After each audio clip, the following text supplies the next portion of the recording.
and welcome to another podcast of the O'Roshalin podcast. I am your host, O'Roshalin Perkins. How's everyone doing? I hope everyone's doing good as I am. Man, oh man, oh man, we had a great weekend. A great weekend.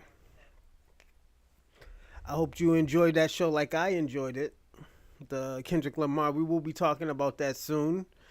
But today's topic is: does the Latin community has a racist or colorism problem in their community? Do they? I wanted to ask that question because I seen like a little, what they call it, a clip where this guy was talking about the colorism and the racism that goes on in Puerto Rico. And I wanted to know if other cultures have it in the Latin community. Like I have heard, and I do believe it, I have heard that a lot of Latinos mess around with white men or conquistadors back in the day where they wanted to whiten the culture. And I don't believe it's everybody. I feel to this day certain Latinos hold on to the Afro Latino culture. So do I believe all Latinos do it? Absolutely not. I don't believe all of them not, but that's what we'll be talking about today. Also, we will be talking about I have a big announcement. The big announcement is that we will be changing the name, the O'Roshalin podcast, to the Bronze Reaper podcast. I have the new logo, and I will put up the logo actually right now. Actually, no, I'll wait until the show's over to put up the new logo.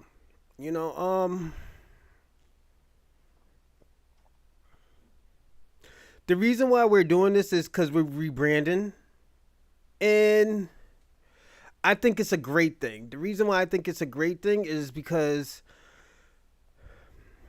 I wanted something different, and I wanted to add on to this culture that we call black culture. Yeah, it's cool to brand my name. It's cool to, show who I am. But my name is already branded. My name is branded 3 times. O'Roshalin podcast, the O'Roshalin brand, the FL Valentine brand, and now the Bronze Reaper brand. I have other brands, but these 3 brands are my major brands. These are the big boys compared to others. The reason why I wanted to do it, and this is just me, I wanted to do it because, like I already said, I wanted to add on more to the brand, but also I wanted to add on to the culture. Not just black culture, but black American culture. That's why I never really push Pan-African anymore. I stopped pushing Pan-African probably 10 years ago. The reason why I always thought something was up with the Pan-Africanism, people are so Pan-Africanist where they forget about their people, and I always seen that as a problem. Just me in general, I seen it as a problem. The reason why I seen it as a problem is because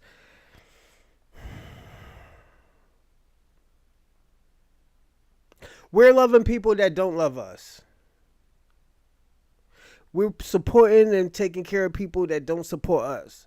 I had to explain that to a Nigerian yesterday where I had to tell him that certain black people are tired of fighting for everybody. I had to give him an example where I had to tell him, look at the Palestinian thing that goes on. Black people want to fight so bad for them. But we're tired of the disrespect. Sometimes we have to say, you know what, our emotions is telling us not to do it. Our emotions are saying yes. Yo, we need to defend these people. We need to defend these Muslims and these Arabs. This is not right. But then after that, we ask the questions like, yo, look how they treat us in the stores. Look how they talk to us. Look at all these derogatory names that they have for us. You know? And to me, it's hard. And the reason why it's hard, because you know what? Black people have this thing where when something's not right, we always say something. We always say like, yo, that shit ain't right. You shouldn't be doing that shit. You know? We caping for Arabs. We even cape for white people half the time. We really love our enemy. But our enemy treats us like shit. Like, come on, let's be personally honest. Hold on a second, everyone. Like, let's be personally honest. Even Africans. Well, white people would be like, oh, yo, you know what? What they always say, oh, yeah, Martin Luther King, you know, he always say, turn the other cheek. No. That was one message when the motherfucker was a boule. Don't forget, Jeff Sessions was trying to make Martin Luther King a fucking domestic terrorist when he was an attorney. Don't forget, if your family's from the South, you ask your family about Jeff Sessions if they're from Selma, Alabama. My family's from Selma, Alabama.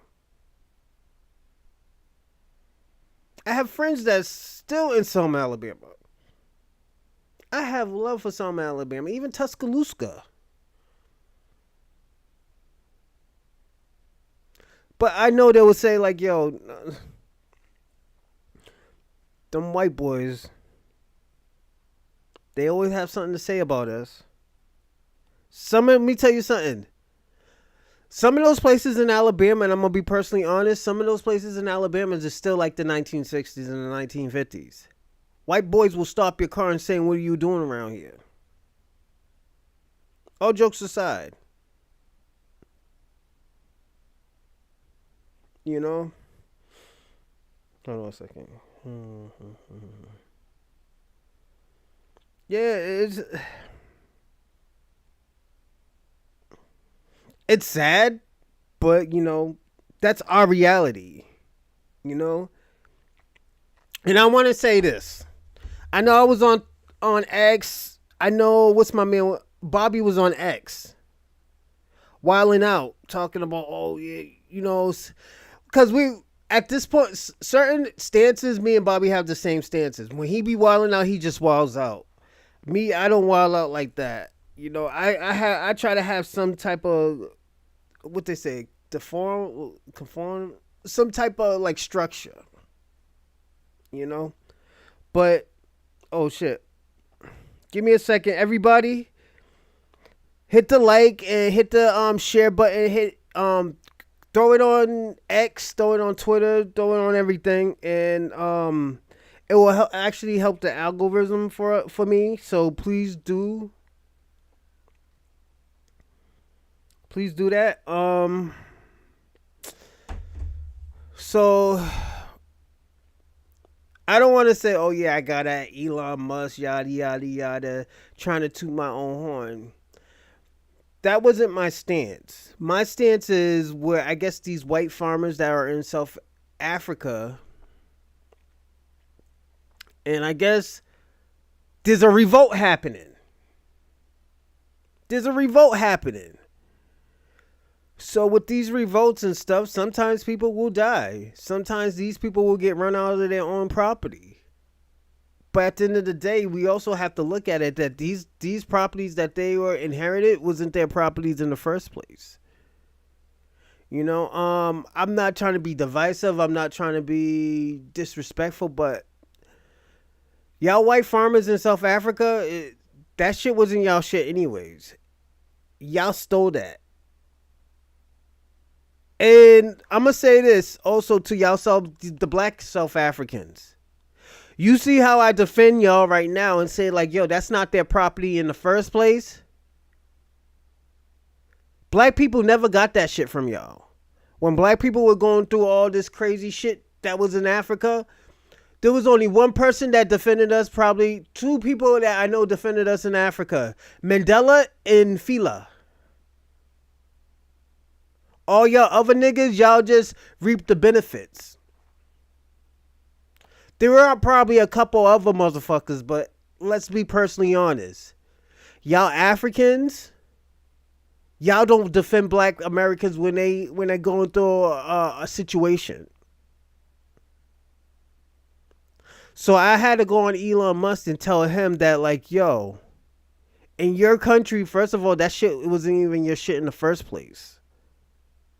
Second of all, you saying all this stuff, you're trying to be divisive where you're trying to start a war with South Africa.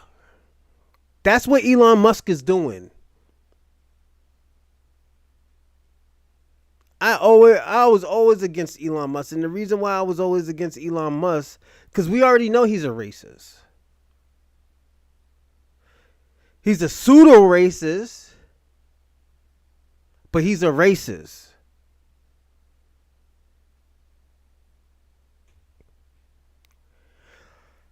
But I just wanted to throw that out. It's just with certain Africans, y'all niggas, none of y'all Africans defend us. Like, yo, let me be personally honest with you. Haiti. I want to defend Haiti so bad. The reason why I want to defend Haiti so bad, because at the end of the day, what they're going through, they shouldn't have to go through. They already went through war with the French. You know, and now it's their time to rebuild and import and export. Why are these other countries going to their country trying to take their shit? Jamaica the same way.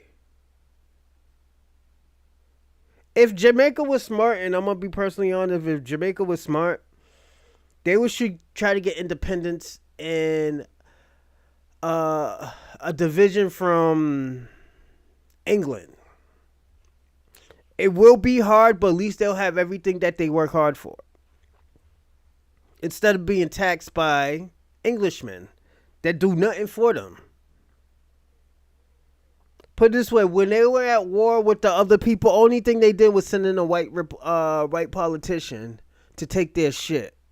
That's why the Sawa Posse was created. They were controlling their own shit. If shit got really crazy, I per se, yeah, then the world step in. The world's United Nations step in. We don't need the Europeans stepping in. Like, if we're really gonna be personally honest, we know that the royal family are evil. They have an evil history. They're white in their history where they're not even black. But they fuck black people. They are fascinated with black people.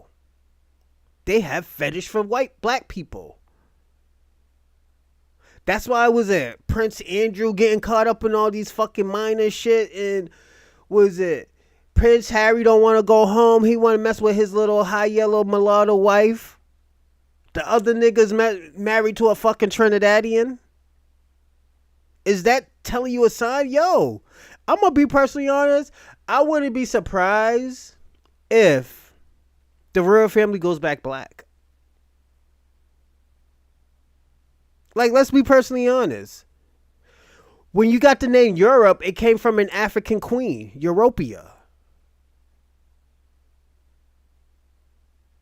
Yes. Y'all Europeans is calling yourself a black queen.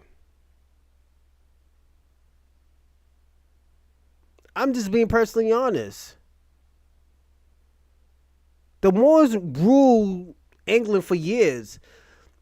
The white race used to sell their daughters to black Moors.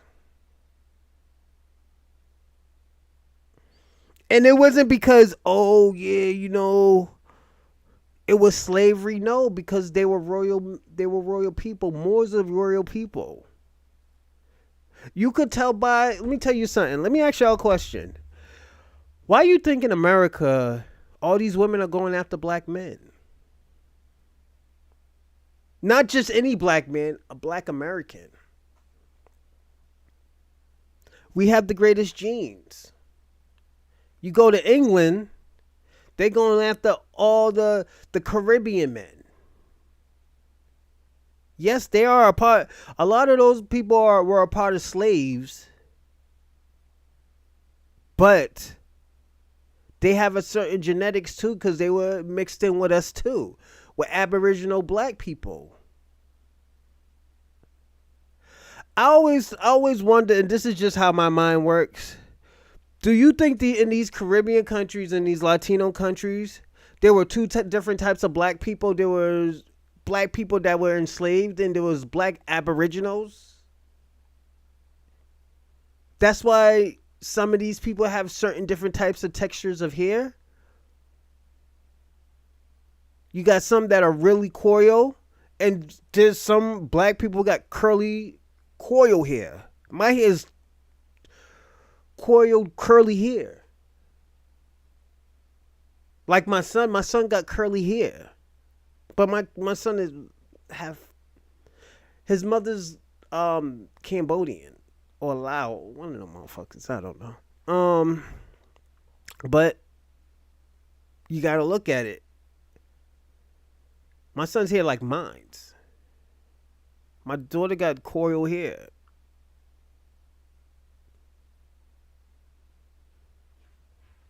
I'm just being personally honest. This is what you have to look at. We have been mixing with the Aboriginals and the red natives, and the red the black the black natives and the red natives, Aboriginals. That's who we've been mixing with. We all been mixing with each other. Why you think they always say black people was in every American war? Yeah. Since the 1200s to the 1500s, we've been here for over thousands of years. That's why our body textures is different from Africans. And like I always tell Africans all the time, there's nothing wrong with that. That's just your culture. Why can't I, support my culture? Then, oh yeah, you one of us. You ain't no different than me. That's like back in the days when black people, oh yeah, you just a nigga like me. You ain't no better than me. You just a uppity nigga. Hold on a second.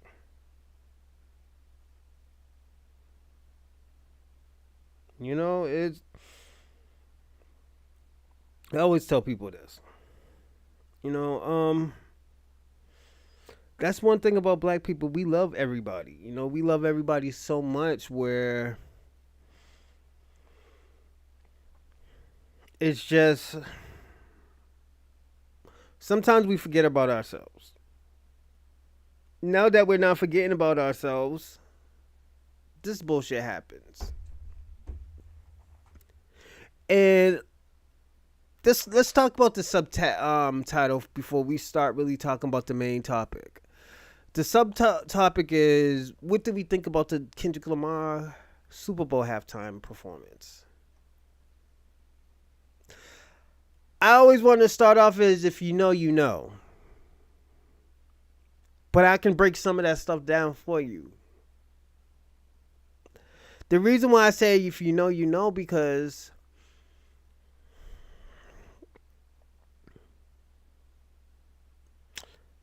if you're an old nigga, an old non-conscious nigga, it's going to go over your head. Some of this stuff I had to even look up. I thought Samuel L. Jackson was Uncle Sam. And it confused me because my mind was overthinking. Back in the days, there was this thing called zip coons. They used to dress up like white people and make fun of white people back in the days. Let me show you a picture of them. Zip coon by something dandy. It was a Jim Crow era, but the shit was like from the 1820s too.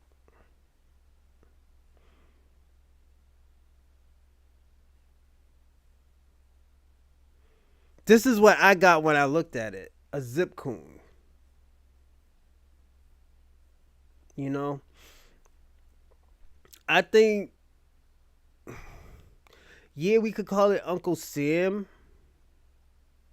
but they were performers.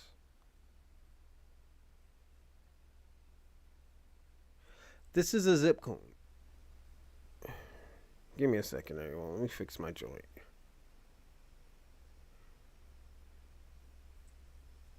That's a zip coon. That's what I thought of when I seen Samuel L. Jackson.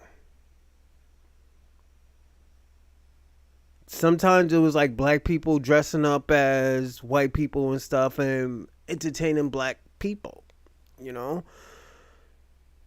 I appreciated that. I think it went over people's head because sometimes we look at that as the mind of a black man.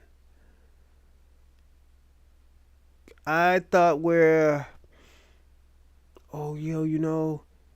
was too. Let me tell y'all something, and I'm gonna say this to the young niggas. I blame y'all young niggas of what went on with Kendrick Lamar. The reason why I blame y'all young niggas, I'm talking about niggas who's in the 20, from the probably kind of the mid 30s and lower. Y'all niggas back in the day used to tell Kendrick Lamar, niggas, he's too blackity black. Now when the nigga starts attacking y'all niggas and attacking y'all favorite artists, saying shit about y'all favorite artists, oh yo, that shit is fucked up, and he's calling people pedophiles, and nigga, this is what we've been seeing from Drake. He's always saying some odd and weird shit about minors. We have seen the tapes. We have all seen the tapes. Why the fuck are we acting like this shit don't exist?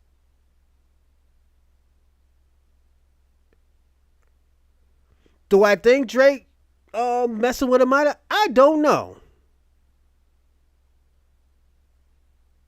Because Drake has messed with some foul some foul nasty women. And I'm talking from the adult industry.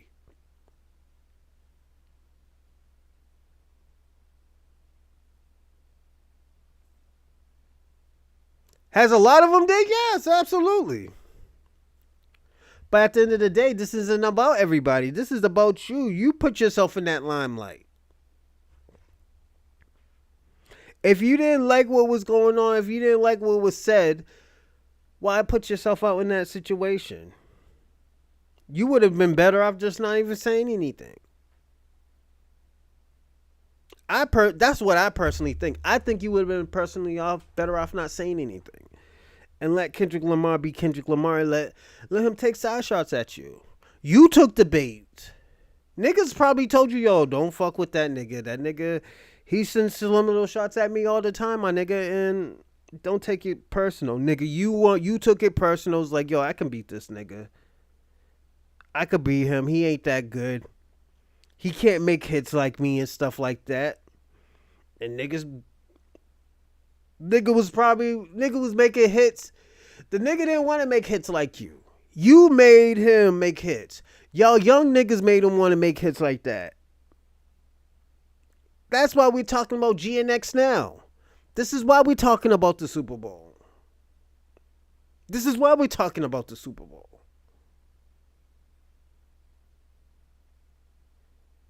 That's why he's popularizing blackity black shit now. This is why he's popularizing hip hop. That's why he's on his LL Cool J shit, because of y'all niggas.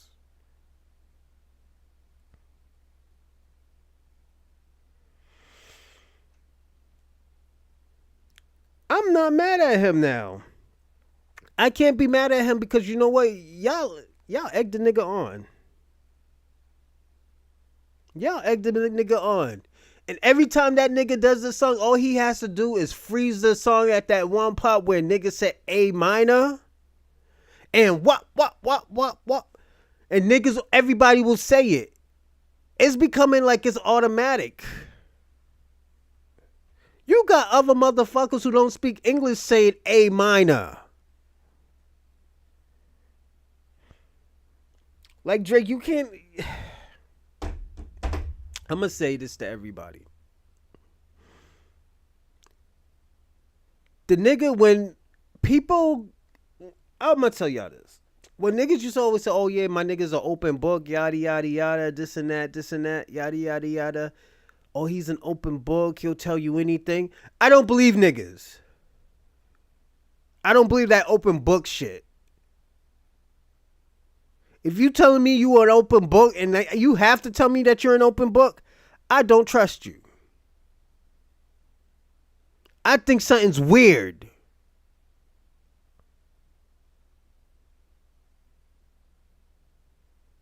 I think something's weird and I think something's going on. Kendrick Lamar didn't tell us he was an open book. He showed us. He showed us how great and creative he is. Now niggas is mad about his creativities because it's attacking niggas. It's attacking people's system. He showed you that he could take your spot. Niggas told you to go on vacation in the first place anyways. You didn't take it. And shout out to Ack, even though he got a funny case going on right now too. Cause I gotta say, Ack, you got a funny case. It's a funny case, my nigga.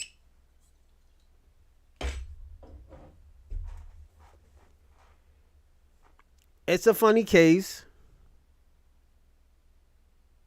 And what type of... It's weird shit, my nigga. I'm gonna be personally honest. It's some weird shit. Both of them, nigga, both of them, the case and the situation. I personally, and this is me, I think you're still fucking with that girl just so she don't take it to trial.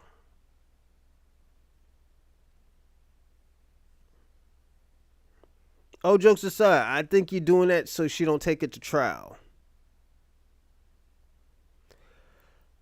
But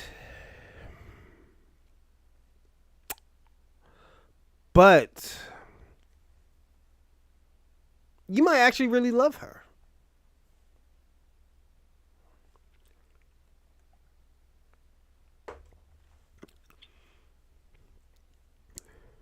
You might actually really love her, and there's nothing wrong with that. Love is love, my nigga. She probably fucked a lot of niggas. She was probably getting good dick, and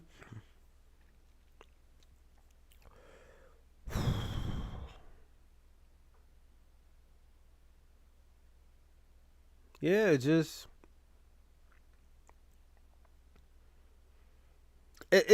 like that.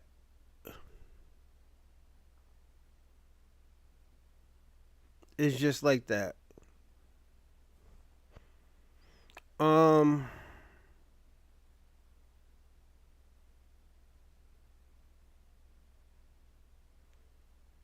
I feel, and this is me, I feel personally,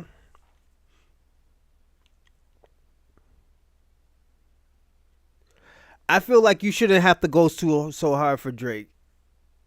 You know? I feel like you should have just kept it business. Because I know how it feels. I know you feel like you're being attacked, and you're really not being attacked. It's just when you're a journalist or a podcaster, you have to be personally honest.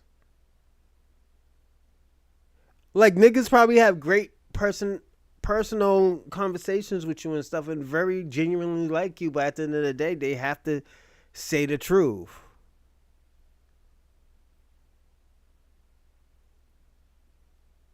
You know, and let me ask you something.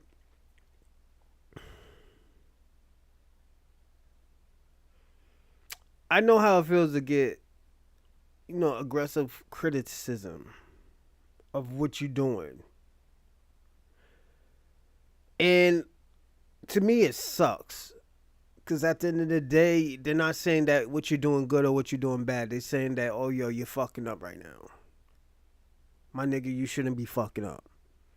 You know how many conversations I had with my dad about, like, yo, my nigga, yo, you moving crazy, my nigga. You know how many conversations my father had to say with me? Like, nigga, what are you doing out here? Niggas almost ran down on you. Niggas ran down on you. Nigga, you doing stupid shit. Like, it's... Those conversations sometimes those conversations is good to hear because sometimes you need to hear those conversations. Sometimes you need to hear, yo, my nigga, what's going on, my nigga? You all right? You need to calm down. And personally, even with Ag, I think Ag needs to take a break, man. I was like, yo, my nigga, you've been working hard ever since this Kendrick Lamar thing. I think you need to take like 2 weeks off. I think you need to have niggas miss you. You know,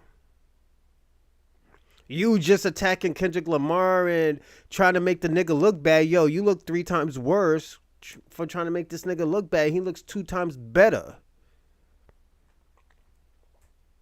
Personally, I always thought you should have just been neutral with the nigga.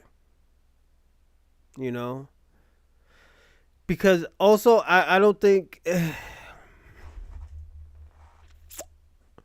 I do not think, and this is just me, I do not think that you are on, what's the word? You are on the caliber of Kendrick Lamar's stardom. It feels like Kendrick Lamar isn't making money, but he's making money. Like when the niggas takes off like 2-3 years, 5 years and stuff. This is what happened. Yo, the nigga, you gotta look at it. Kendrick Lamar before GNX, he hasn't made an album in like 2 years. This nigga pulled out an album in December. Niggas are still talking about it and it's February. Albums don't last that long anymore. Niggas don't listen to albums that long. I give it Moses a month. We've been talking about this shit for almost 3 months right now. We're already in the middle of February? And like we've been talking about Kendrick? We can't even call him K Dot no more. We gotta call him King Dot. And the thing about it is because we beating, now, well, I'm saying we, nigga. I ain't do shit.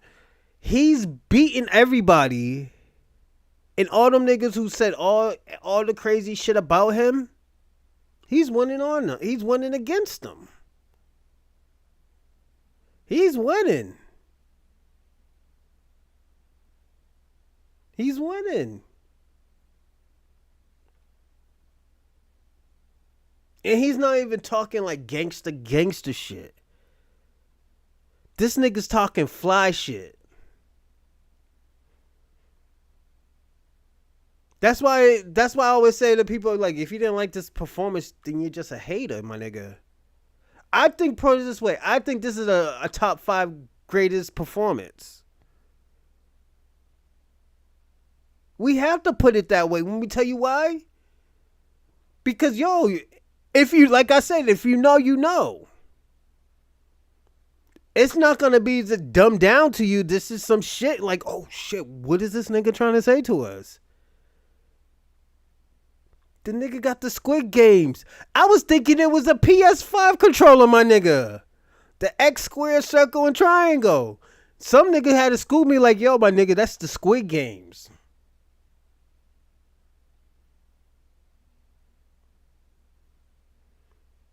Then my mind was thinking, once I seen it, I was like, yo, I gotta go back to the fucking Samuel L. Jackson. I'm thinking it's Uncle Sam. Then I was like, hold up, wait a minute. It could be in Bamboozle, the dude off of Bamboozle.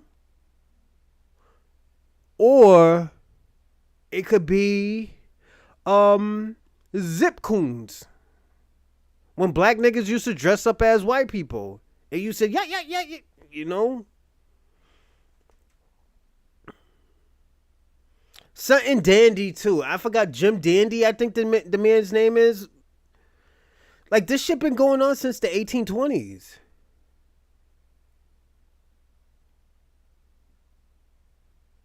Like, let me tell you something. I showed 2 Africans this shit. And Africans was like, yo, I'm so happy to see some masculinity shit. He said, I'm glad. I thought I was going to see somebody in some high heels or a dress or some weird shit. I was like, why would you think that? He was like, no, he's like, yo, I started, you know. He's like, yo, what this nigga did, he really brought it back. He really brought, you know, masculinity back. Performanism back. I don't even think that's a word I told him. Performanism. I always tell niggas too, because you throw ism on something doesn't mean it's a word. It's a word, my nigga. Got a good point there, O'Roshalin. But I always tell people this.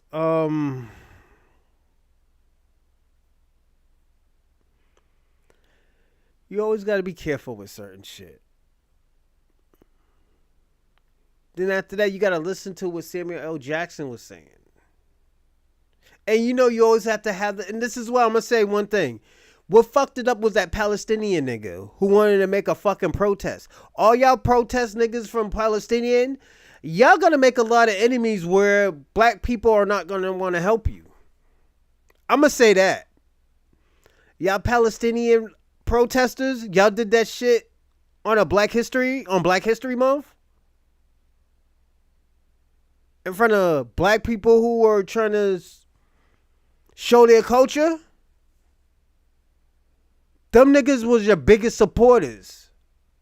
Was. Years ago. It is because how y'all treat us.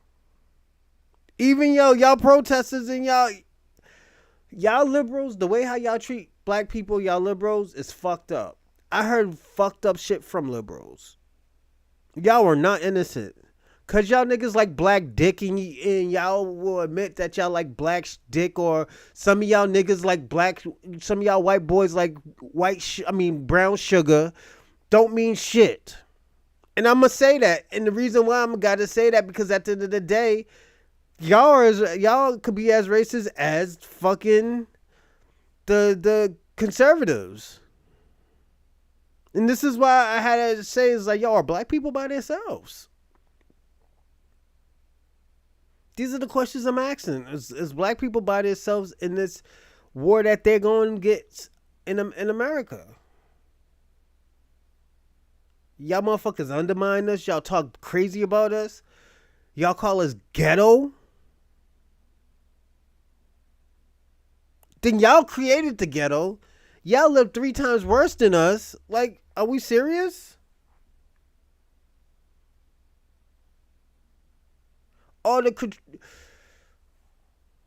the shit that our ancestors contribute to this fucking country, y'all niggas still treat us fucked up and disrespectful.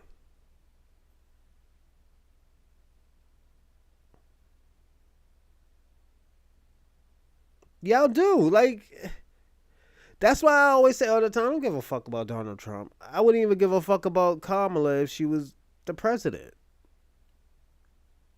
Who do you care about? I care about black Americans. First my family, and second black Americans.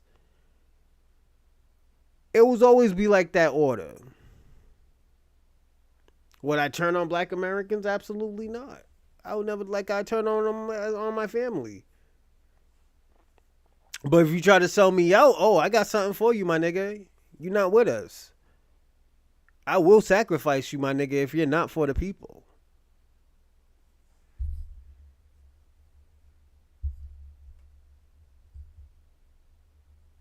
I'm being personally honest. Black Americans is the only one playing a certain game and everybody's playing another game. That's why we're losing. It's not all, it's the economy. And nigga, we can make money. We know how to make money, but we always playing a different game than others.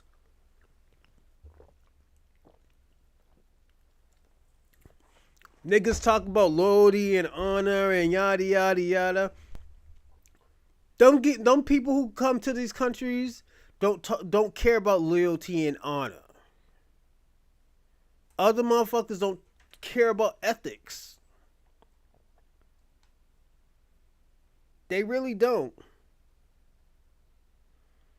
Give me a second, everyone.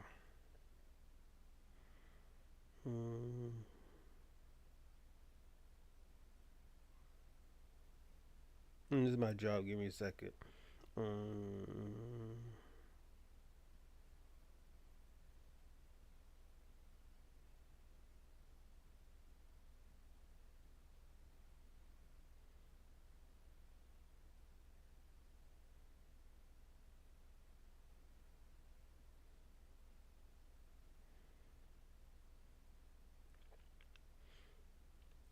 Give me a second. Give me a second.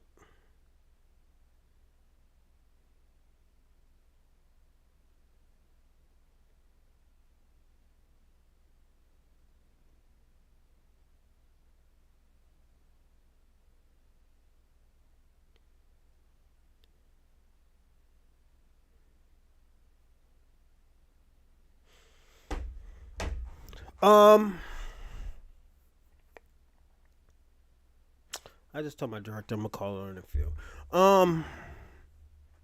This is why Black Americans is turning on a lot of people and just telling niggas like, yo, you gotta handle your shit yourself.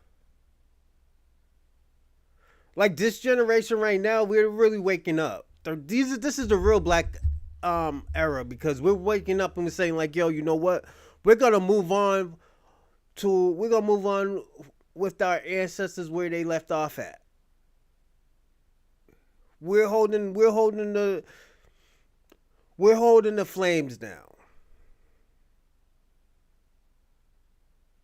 You know, we had the Colin Kaepernicks, the high yellow mulatto nigga, doing what he did best. He lost his fucking career for us, and he didn't have to. He's a high yellow mixed nigga. Are we gonna let this shit go in vain? Are we gonna stop talking the bullshit that Colin Kaepernick was talking about?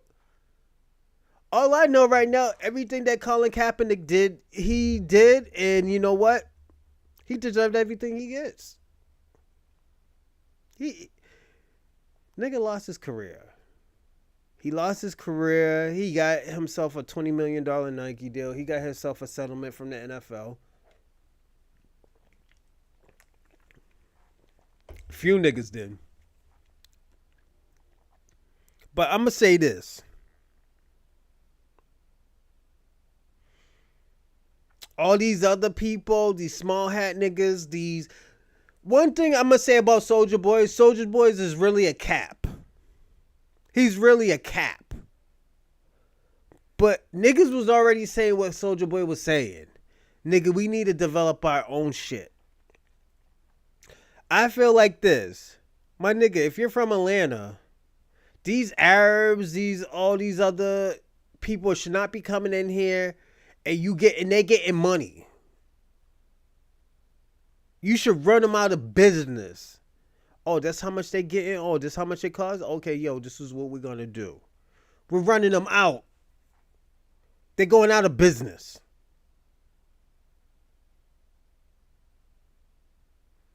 I'll make everything lower until they're out of business.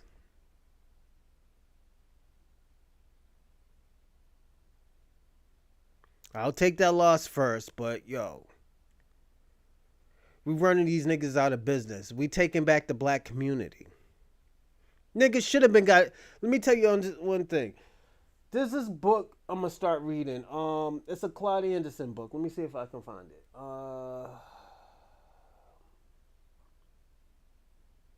Give me a second.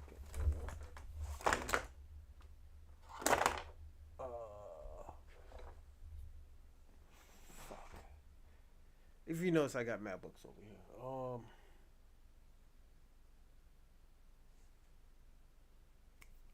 When I find that Claude Anderson book, I'm gonna start reading that book.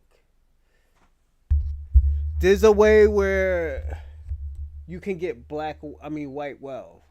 Oh, right here. This shit right here. I'm gonna start reading this book by Claude Anderson. He marks down how to get your community and stuff like that. And I'm actually gonna do it now. I'm gonna master. There's certain things I'm gonna master this year. I will be mastering of being a prize fighter, a performer. Excuse me. From professional wrestling, I'm gonna be a prize performer starting tomorrow.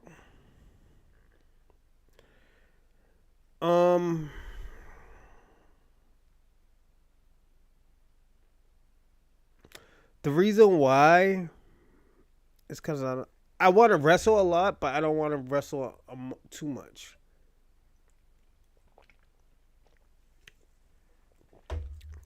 If I'm gonna wrestle, I'd rather wrestle. If I'm gonna wrestle, I'd rather wrestle.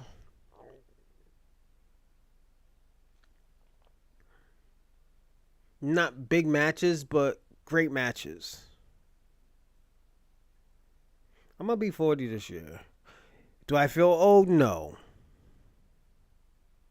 But I want to do better, I want to be my perfect me again. I always tell people all the time, and I always forgot about this. You got to be the perfect you.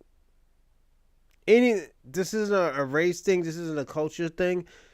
If you want to be best at something in life, be the best of you. All jokes aside, I want you to be the best of you. The reason why I want you to be the best of you, because at the end of the day, nobody can be you. You will always stick out some way, somehow. Something that's different. And never see it as a bad thing. Always see it as a good thing. If I had one leg, I still got to stick out some way, somehow. I still got to be better at something. Having one leg should not define you of you being who you are. I always told people that. I was like, yo. My uncle always tell me he's a journalist. Like, he's a journalist. He writes, interview real people. Like, he used to interview gospel singers and shit. And he's a beautiful man, and these gospel women will, like, when they see him, like, they get Google eyes over him. But I love this uncle too. My favorite uncle is my Uncle Black, but my Uncle Black Boy. That's my favorite uncle, is my Uncle Black Boy. That's his hood name. But my Uncle Radar, that's his hood name. We have these great conversations where I'm always intrigued by both of them. They always had me think those are my favorite uncles. I love being around them and just knowing more. Yo, if my Uncle Radar drunk, I'll go to a lounge with him, drink some red wine with him and stuff. But he don't drink. He's a good man. He has been in bad situations where, especially with women, but the thing about him is that you see the change. You see that, oh yeah, he still got battle scars that's not there, but something happened. Where he can give you this knowledge. Most people would say that's a God level. But it's not a God level, it's just a wise level. It's like a chakra level that people never felt before. Like, yo, there's something there. I'm feeling like this type of crazy aura. That's why I always tell people all the time, I'm so blessed to have my family. Even though I'm not in a good relationship with my mother, I'm still happy to have my mother. I wouldn't be the person that I am without my mother. You know? I always say that. Will I talk to my mother? Probably not, no. But I'm glad to have my mother. I would never want a different mother ever. I would never want a different father, a different auntie, uncle, none of that. Different cousin. They made me who I am.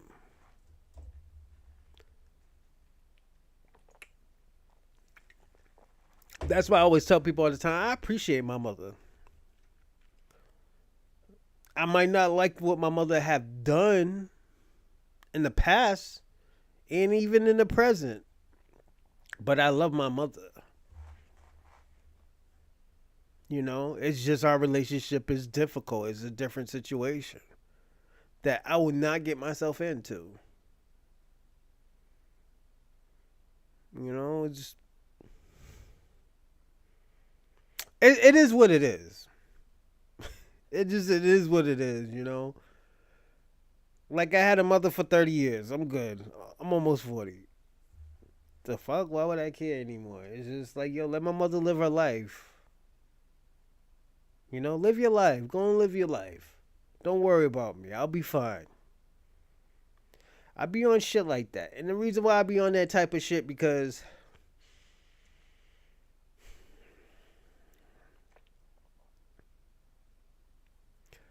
I do heal. Like everybody, oh, you need to heal. I've been healed.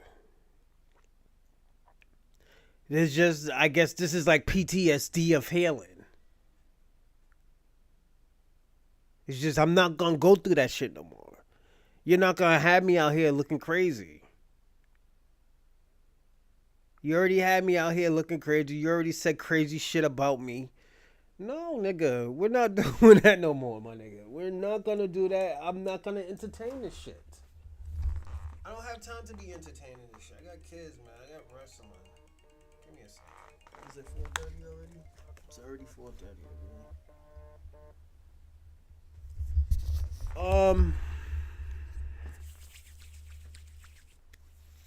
It's just I always tell people all the time,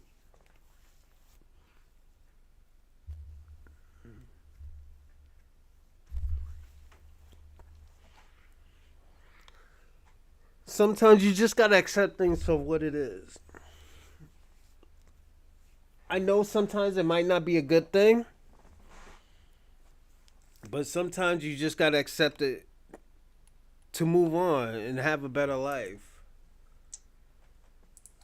Like I always tell people all the time, there's women I love. I mean, to this day, I will always love them, but at the end of the day, I probably can't be with them. You know, there are women that I hate. You know,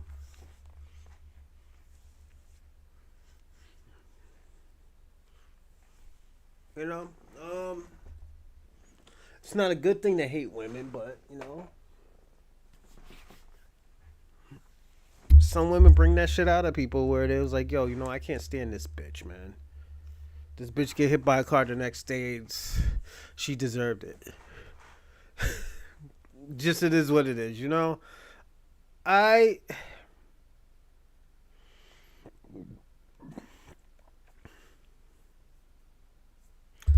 I'm always me. I'm over to now. One thing I could say, I'm just grateful for what I have now, because I could probably be a fucking crackhead right now.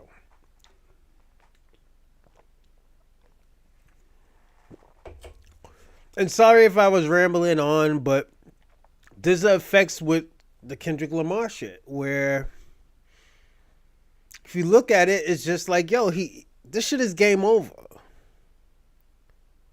This shit is game over. Whatever, what's his name is going through, what's my man's name? Academics, nigga, you gonna fuck your career up. You're gonna end your fucking career fucking with this guy, man. If you notice, he don't really say shit.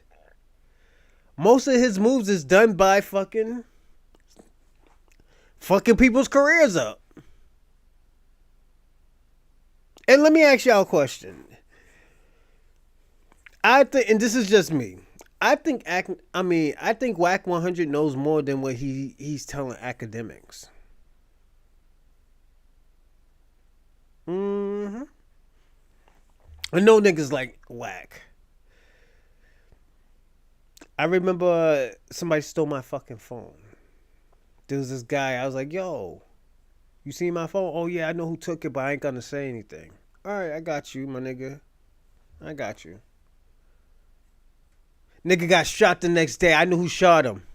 No, I'm sorry, not the next day. I'm getting too hyped. The nigga shot him 2 years later. He's like, yo, somebody shot me. Oh, they shot you? Yeah, man, I want to know. I know who shot you. Yo, who shot? I'm not telling you nothing. I can't tell you, my nigga. Or why you can't tell me? Nigga, you did the same shit to me. I was like, nigga, who stole my phone, my nigga? You couldn't tell me who stole my phone. I already knew who stole my phone, but you couldn't tell me. So why should I owe you loyalty, my nigga, to tell you who shot you, my nigga? That shit ain't got nothing to do with me. See how that shit works?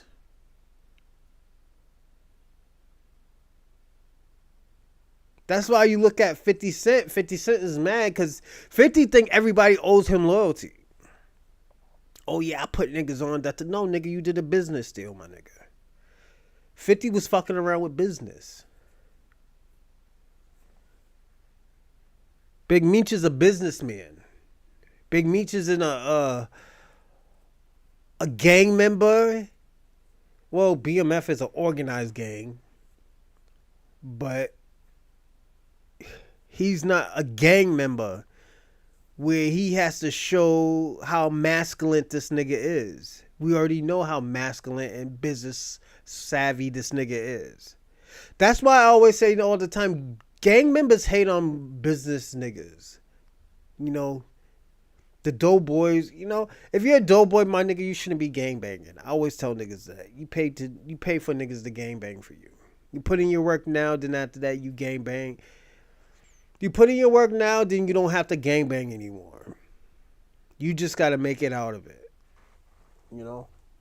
That's just me. And that's how I don't fight no more, my nigga. I got guns. That's why I always tell people, I don't fight no more, my nigga. I got guns. You know, we could debate all day, but I'm not going to argue with you. You put your hands on me, I'm going to have to shoot you, my nigga. Just it is what it is. Smart. My Second Amendment, I have to shoot you, my nigga. Right to bear arms. You put your hands on me, you hit me, oh, bat, bat. There you go. My shit's is legals. Here's my card. You know? It's sad, but this is what we got to do, man, you know? Just too old to be fighting, man. You know, if I want to fight, I can, but I don't want to. I'm tired, man. You know, I'm tired of. I'm gonna be personally honest. I'm tired of these bum ass niggas, and the reason why I'm like that is just, nigga, how much did you have to do to just prove that niggas like, yo, niggas just want to live a normal life, you know? Hold on one second. Let me see how I look. All right, it sounds good, but yeah, people just want to live normal lives out here. You think gang members would want to be just? You think gang members just gang bang for no reason? Gang bang is just gang bang because that's the last resort. You know, I gotta get money somehow, nigga. Let me tell you something. Let me tell you how fucked up America is. I lost my job. I couldn't even get fucking food stamps. You know what I did? Sell drugs. I had to sell drugs. You know, and it sucked. I don't want to do it. I think it is. I don't like drugs. I'm going to be personally honest. I don't like selling drugs. I think it's stupid. I don't. It's the easy way to go into jail. Everybody, not everybody, but the dumb niggas do it. You know, I sold weed and I sold coke. But I think the weed was way better. It's safer. Nigga pop you for some. I seen niggas get shot for some weed, but it was like for a brick or a fucking ounce or some shit like that. And niggas got shot for like a $350 worth of weed, man. Niggas is crazy.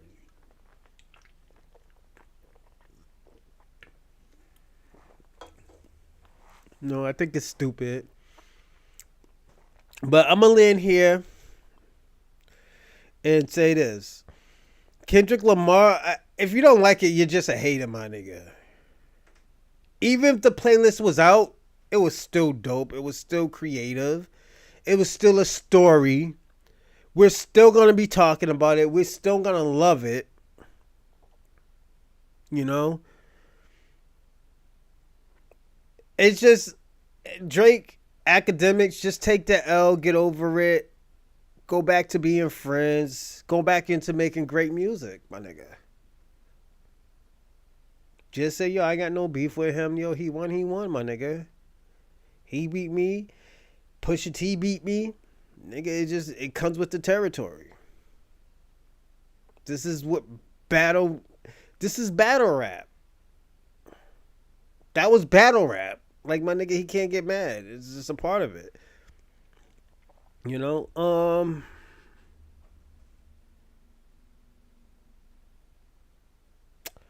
Also, I'm gonna say this. Niggas is gonna fuck me up because of this.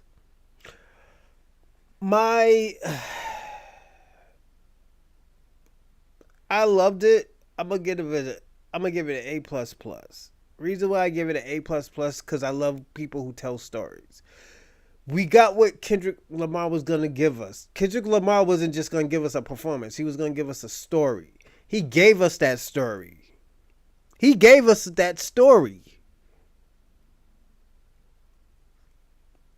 So why are we mad that this nigga gave us a story? He gave us a story, and if you didn't like the story, you didn't like the story. But at the end of the day, it was great. This is what he does. When he was at the Grammys when he was performing, he gave us a story. Blacker the berry, sweeter the juice. We can't pick the playlist for a song. This is what the songs were for. This is a story. This is his story. This is his history.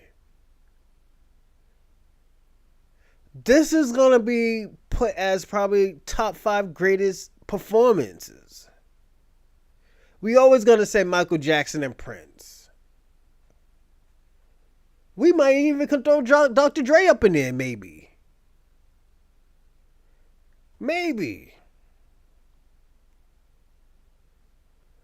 But who else can we say? What, Beyonce and Kendrick Lamar? That's it. Like, let's be personally honest. Those were the best, man. This was great. This was amazing.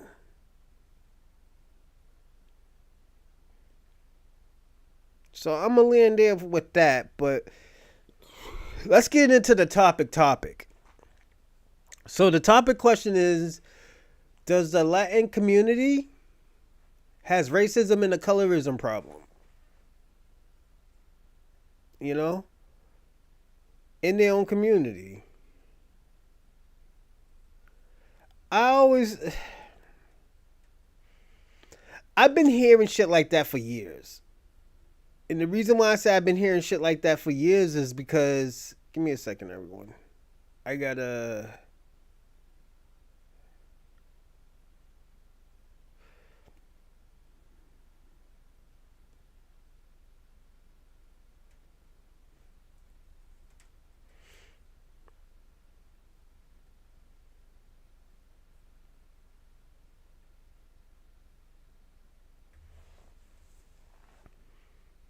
like, we could talk about Black America all day.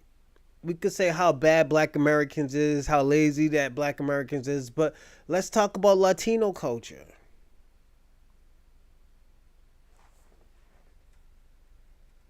You know?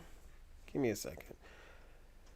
The reason why I bring this up is because Latinos going through a great deportation problem. Hold on a second.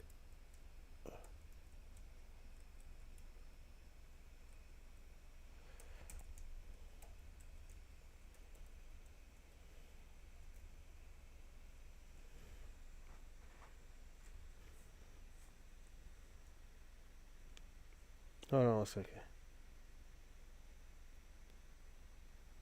Give me a second.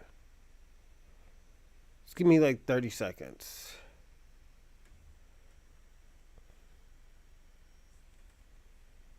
This would be the perfect time to talk about the history between Puerto Rico and Germany. Anytime we ever talk about the Caribbean in terms of beverages,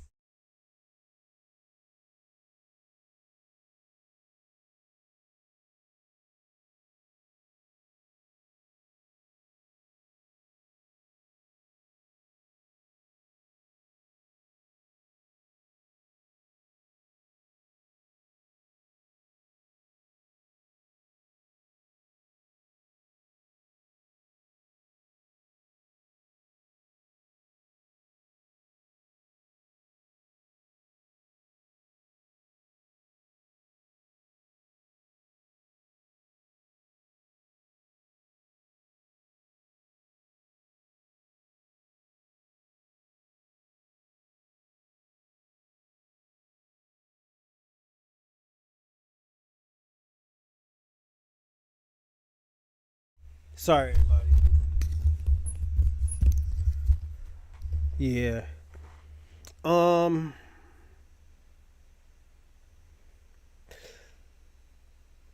I always looked at like these different countries as like Latino country. They've been going through problems for years. I think they have been going through a colorism problem. I don't know why though. And I'm gonna be personally honest. I think the dark skinned Latino women are way better. I think they were very beautiful. You know, and I'm gonna show you the video that how I got this topic. This one right here. If I'm being really transparent, Puerto Rico's racist. No one talks about that, and I've never even said that out loud. You mean like colorism or? In every variation Yeah. of it. We hear a lot about that. I remember Amara La Negra talked about the colorism and the Hispanic community, and that's been a real thing. The images you see on TV. It's loud, active, and very present. Even when you think of Latin artists, you don't think of nobody that don't look whitish. Right, you're right. And that, I'm like, that ends up being, that's an amplification of whatever's happening on a small scale, right? You look at the things that represent the culture that we consume, and you're like, oh, this is Latin culture. Show me what it's about. Give me a demo of it. And you see a slideshow, you don't see people of varying color. You start thinking that only that exists and only that should be celebrated because that's the only thing that they're allowing to be celebrated. Like in the telenovelas, they say it's all like white-looking Puerto Ricans and Hispanic people on those. Yeah, same thing in the musicianship. There's black artists you never hear about them. Right. And in That's always been an issue in some of the reggaeton videos. It's like, where's all the brown-skinned women in the videos? the Afro-Latinas, where's the representation from them or for them? It's just not present. And then when you get there and you live in the land, that's when you really feel it. Yeah. You feel the absence of it. Like they almost look at you. I remember when I first got there, I just didn't get it. I'm 6'3", my hair looks like this. I be wearing my sleeves off, my legs be out. I'm like, so it's kind of hard to miss me. I'm kind of like an alien, right? Sleeves off, legs out, here I am. Here I am, right? I'm walking through the mall. I remember walking through the mall one day, and I'd never felt this before. And I've been around the world, and I've seen racism in different ways. And I remember nobody looking at me, and I remember thinking, okay, that's not crazy that people aren't looking at me, but people would go out of their way to not look in my direction.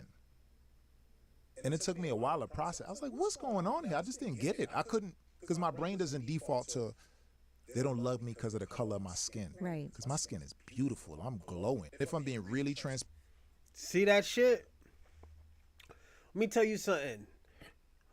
One thing, if I don't push Black American hard, the second thing I push hard is Afro-Latinas and Afro-Latinos. I push them so hard. Pause. I push I represent their culture so hard because at the end of the day, they're not represented right. I don't think Latino culture ever been represented right. That's just me. And everybody always talk, oh yeah, I'm Taino Indian and shit, but Taino Indians look black. They look aboriginals. You know,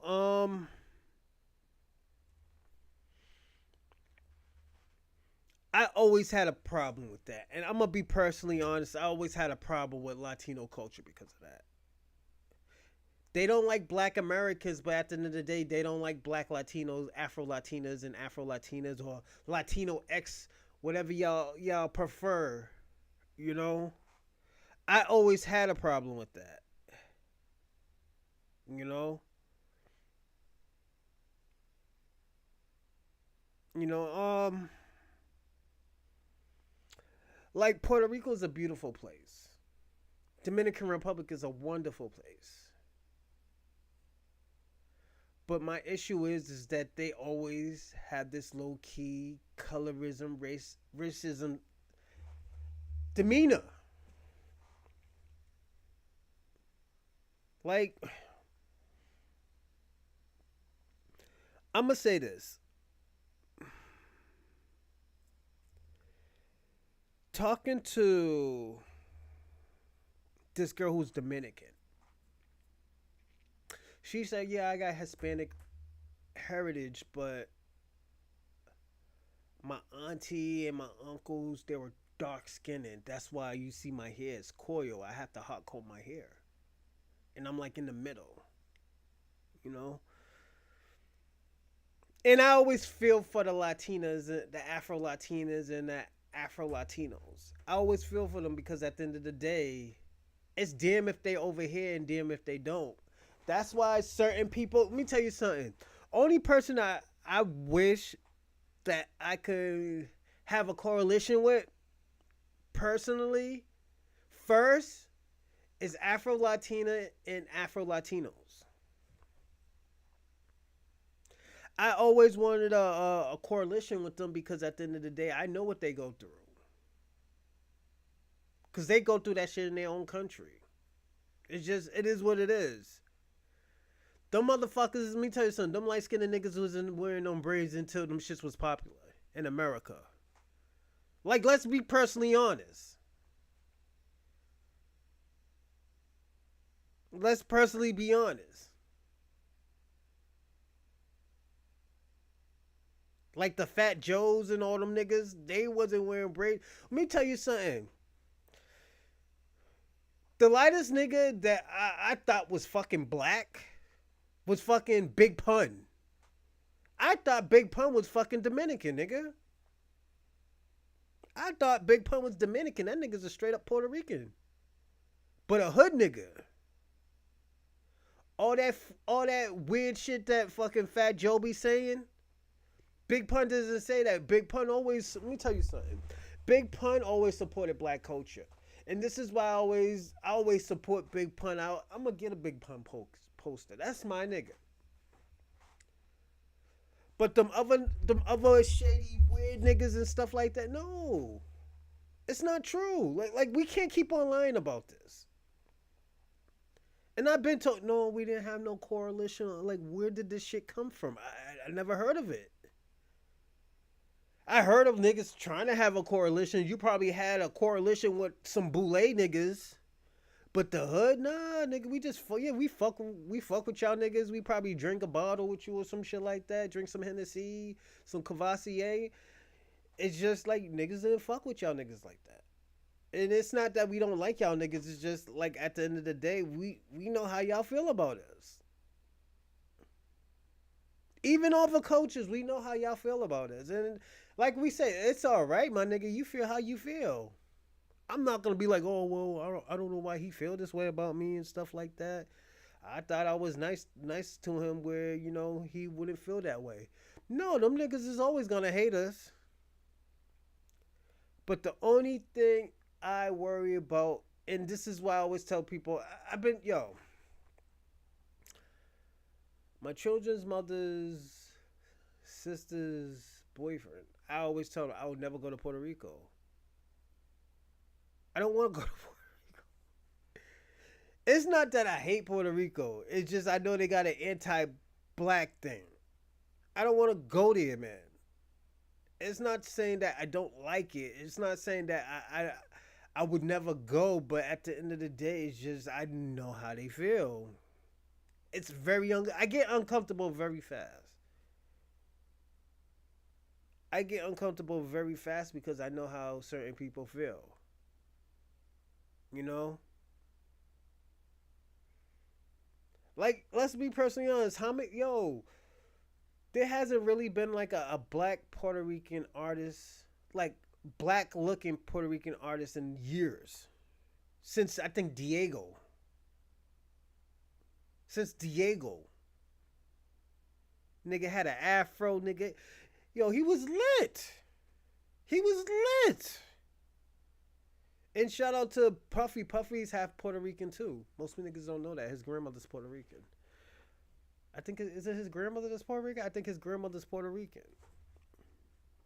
Yeah, that's why the nigga be having them Jerry curls and shit like that. And the nigga, we always supported Puerto Ricans. Black people, even when they didn't like us, them niggas was running around with Nazi flags and shit like that. The Puerto Ricans, yes. We still supported them after the white people packed them down, kicked them out like, yo, y'all niggas ain't even white. Y'all niggas is morenos too, nigga. Told them like, yo, y'all are niggers too. What the fuck? We ain't fucking with you. It's just it is what it is, my nigga. Like, it always been like that. That's why, like me, I always tell people I'm cool with niggas. I always let bygones be bygones. But I'm not gonna sit here and co-sign your lie too. I know how Puerto Ricans felt like about me when I was in middle school and elementary school. I told y'all niggas I didn't even know Puerto Ricans and Dominicans were a different nationality until I got to like an elementary till I was like 12, 8 or 9. I just thought they were light-skinned black niggas because they acted like me. They acted like my family. They were on bullshit too. But the thing about it, I had to understand that's just my projects. Out of my projects is different. You go around niggas, yo, Puerto Ricans don't fuck with black people and stuff like that. They'll be saying niggas and stuff like that. And like, yo, black people used to get mad about that shit. Black people used to pack down fucking Puerto Ricans because of that shit. That's why I always tell people all the time, I don't know where that shit came from. Like, that's why black people was like, yo, why y'all got people saying shit like that and yada, yada, yada, and niggas is getting mad at everybody. Oh, yo, y'all had... No, it's not that. It's just new generation that made it seem like it was all right, you know? That's just me. But also, too, you got to understand... And I have to understand that, and like me, I always tell people, I don't care. I personally don't care, but you just got to be careful who you say that around because at the end of the day, I know I'm not no nigga. A or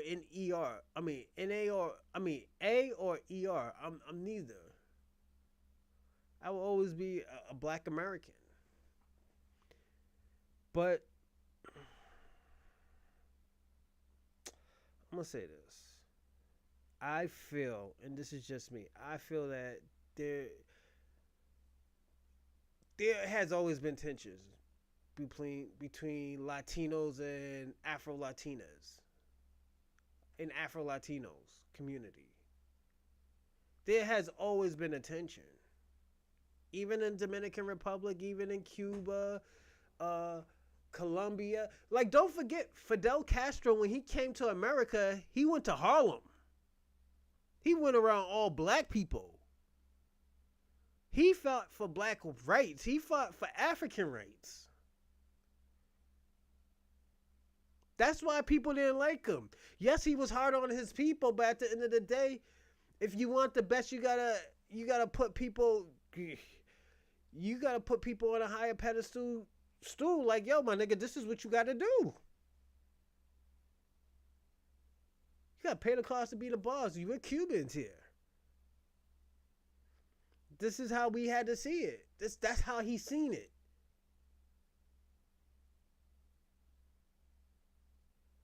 But let's watch this video on anti-blackness in Puerto Rico, man. Statements like this annoy the shit out of me. And you know why? We literally, in Puerto Rico, en La Isla, and stateside, and most Latin American countries, call each other by our skin color. Call each other negra, morena, jabao, trigueña, blanco. Have derogatory terms for black people. Cocolo, cocola, moya. In all Latin American countries. Yep. What y'all talking about? We didn't call each other white, black, mixed. We literally call each other that. Stop it. With statements like this, you try to ignore the fact that racism exists in our culture. And we need to address the racism. And that's why we can't be saying we are all three. Because black people are not treated the same in Puerto Rico. They are not. Racism is ingrained in the culture. How many times has your mothers or your grandmothers told you not to bring a black man home or not to bring a black girl home? That they're dirty, that they're lazy. Yeah. Stop fronting like if you had a wider nose, your grandmother and your aunt didn't try to pinch it to make it thinner. Told you to stay out the sun because you're getting too dark. Told you to comb your hair porque tú tienes un pajón and you look like a Haitiana. Stop fronting like Puerto Ricans don't say this shit on a regular. Both on the island and stateside. Fronting like if Bad Bunny didn't go home with those braids when he was a teenager, his mother would have told him to get the fuck out the house because he looks like un cocolo sucio. Stop fronting. Stop fronting. Stop fronting. All right? I'm gonna say this before we let Shorty do her thing. This is why I wanted to rebrand. I wanted to rebrand so everybody can see what's really popping. I have to put 100% in everything I do now. Like, yeah, we joke around, we laugh, ha, ha, ha, we drink, we act a fool, but at the end of the day, this is still a business. We still tell the truth here. This is why I always tell people all the time, yes, I talk crazy. Don't get me wrong. I talk crazy. Your boy talk crazy. Hold on. Give me a second, everyone. It's trash. Give me a second, everyone. To use statements like this to negate the... All right, I got to fix something real fast. But let's talk. I'm going to say this. I feel I'm just moving this shit up real fast. I feel, and this is me, I don't support the Latino community as much, but I do support Afro-Latina and Afro-Latinos. I will always support them because at the end of the day, what they have to deal with in Puerto Rico, in Dominican Republic, in Brazil, and Colombia, and Peru. I have to support that. Their family has to be saying, oh, yo, you don't come home with a black man, come home with a white boy. So their genetics can be whitened. Like, real talk.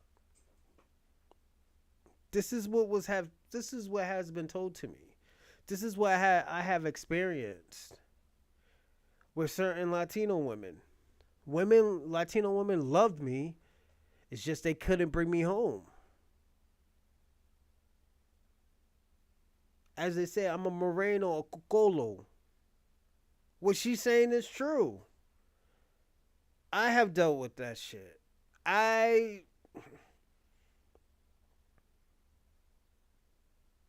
It got crazy. Even with Cape Verdean women.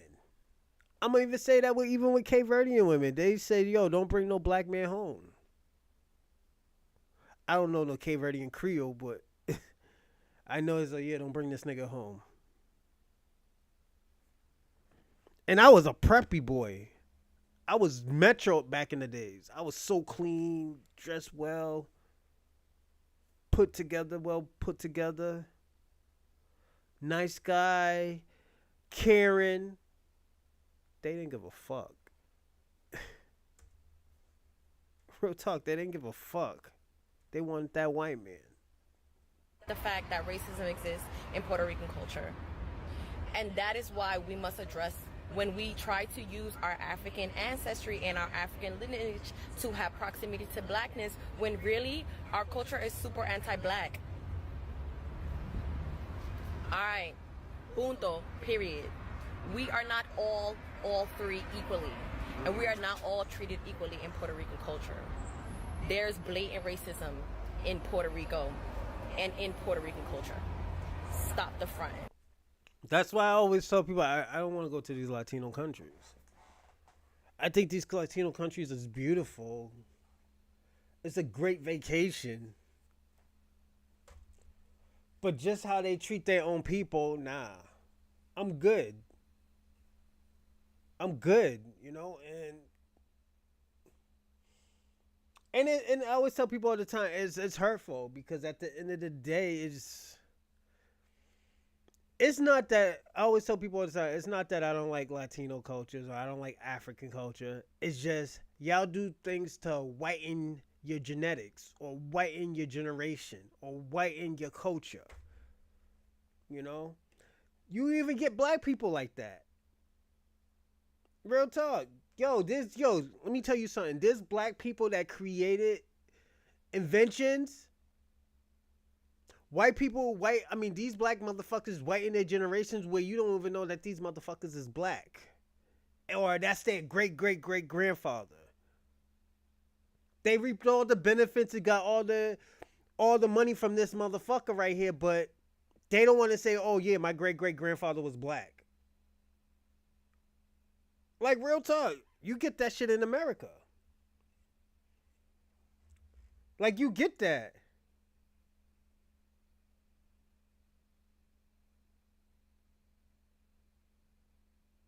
You know, and hold on one second.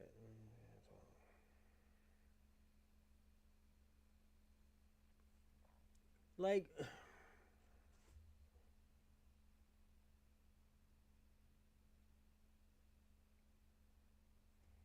I always tell people this.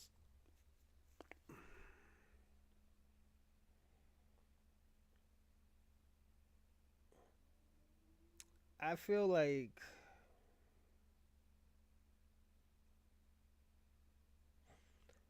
I always tell people this.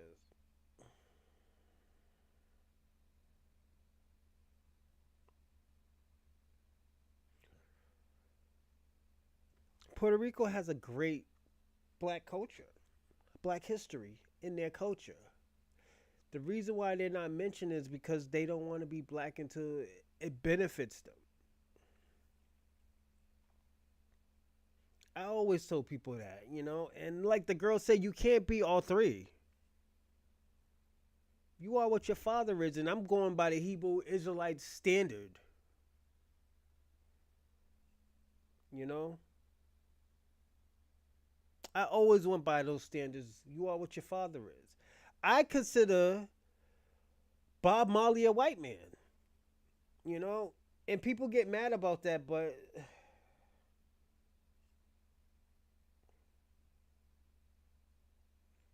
I think they got an anti. I personally would not move to Puerto Rico. If anything, I will build a community. The community where the community that is a black culture in Puerto Rico, I would live there. I would feel more comfortable there than in the opening of where they are at. You know? Give me a second. Do you consider yourself a person of color, African American, or African American, but black or Well, yeah. you look black, right? But like, what's that? Skin tone, like the skin tone, like Okay, the yeah, features, the yeah. jawline, right? It's black in me. Like Dominicans is 3 races in one, bro. Ah. So it's like it's all in one. It's no longer like white, black, Mexican. Like that's not a thing no more. It's feel Nice. like if I were to like just pick one, that's OD. I'm just curving everything else too. You gotta pick all of it together. It's black I and think what it's else? from black, Yeah, white, yeah. and indigenous, Taino. Like correct me like if I'm wrong. Told you, it's just. I told you that they're going through a colorism out there, man. You know, and it's fucked up. You know, and I got to be personally honest. I always thought it was fucked up in Puerto Rico where it was a low key colorism thing that was going on there. Even like my ex, she was like, "Yo, come to Puerto Rico, man. Yo, you could stay in my house with me and stuff. You can even live here." I told her, "Nah, I can't do that." You know, and I was off and on with this girl for like 3 years. It's like legit loved her, but at the end of the day, I couldn't move to Puerto Rico. You know, it's just, nigga, I would want to go back to America. Like, yo, real talk. Like, yo, it's crazy out there, man. I gotta be personally honest. It's crazy out there. I really, you know,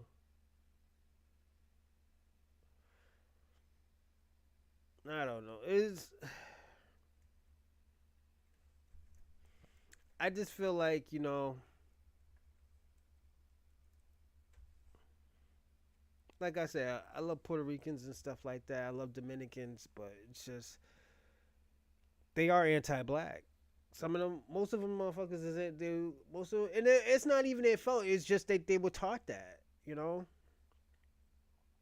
You know.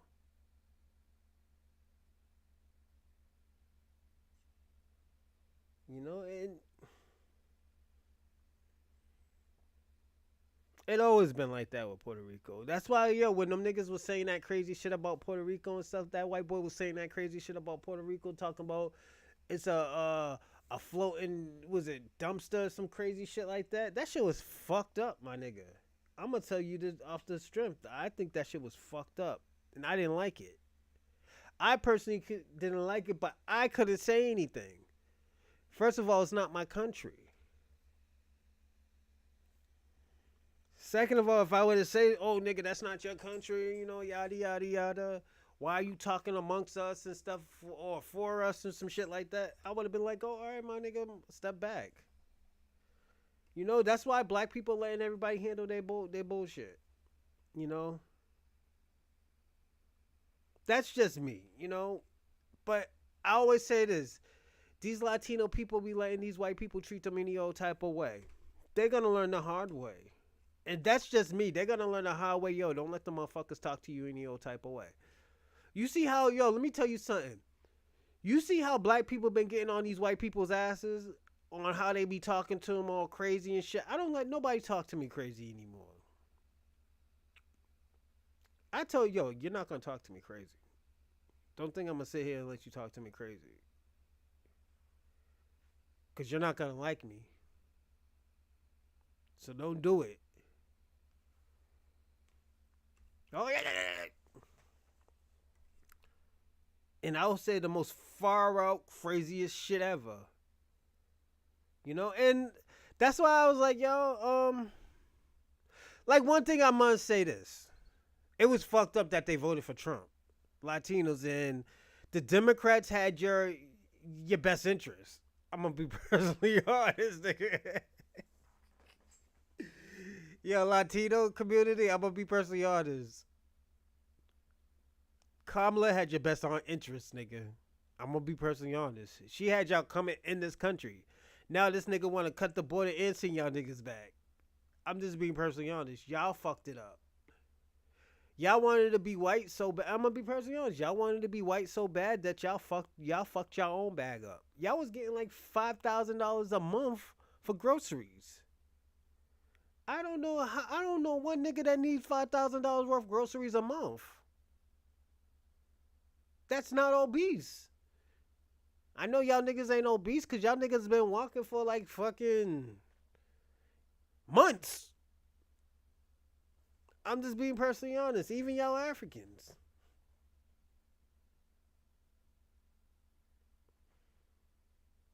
I'm just being personally honest. It's just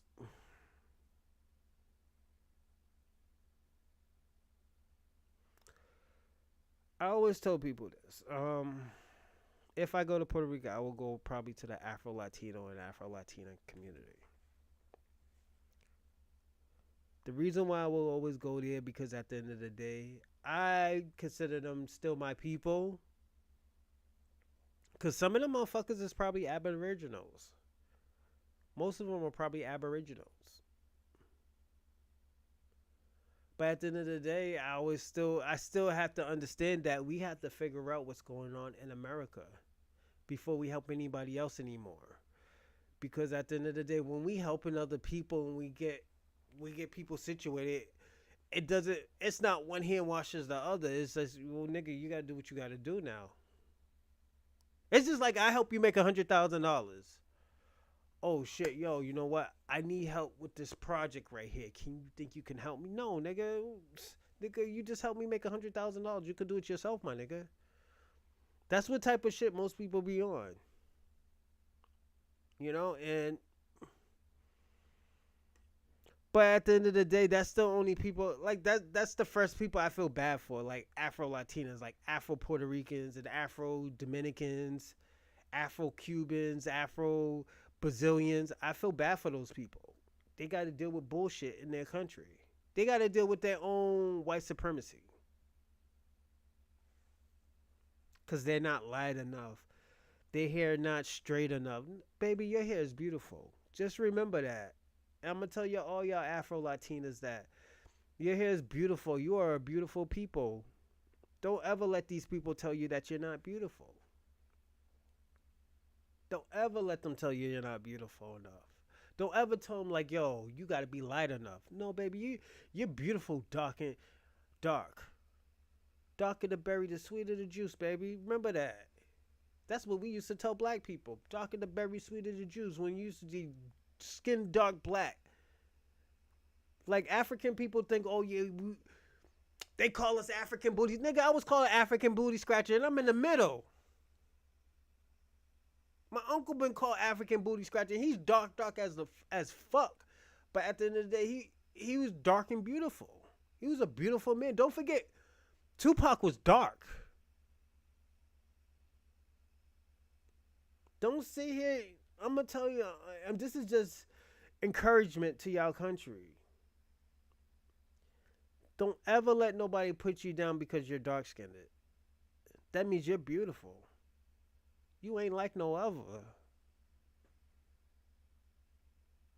You are not like no other. Any culture.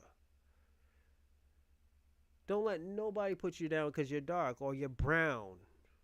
Or you don't meet the paper bag process. And if you don't know what the paper bag process is, it was an old school racist thing where if you're close to white, you'll be all right. You know, the high yellow niggas. When there's a will, there's a way. Don't ever say, oh, yeah, because I'm dark, I gotta.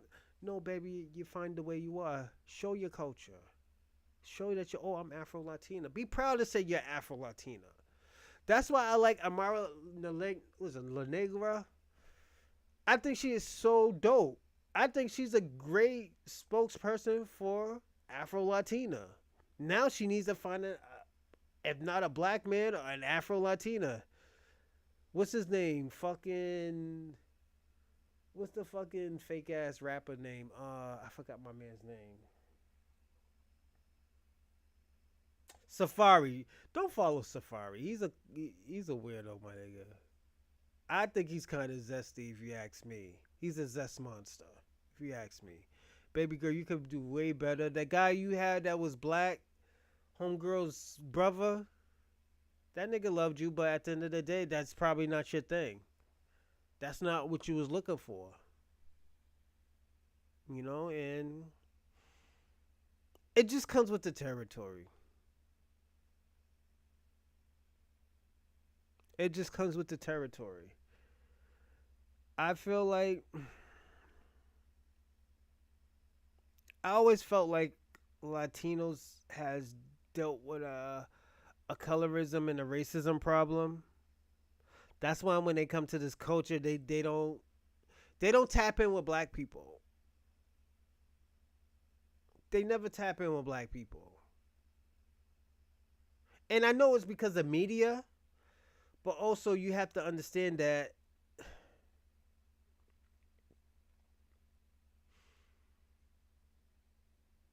black people always will be on your side. And y'all never hear that, but y'all find out at the end of the day.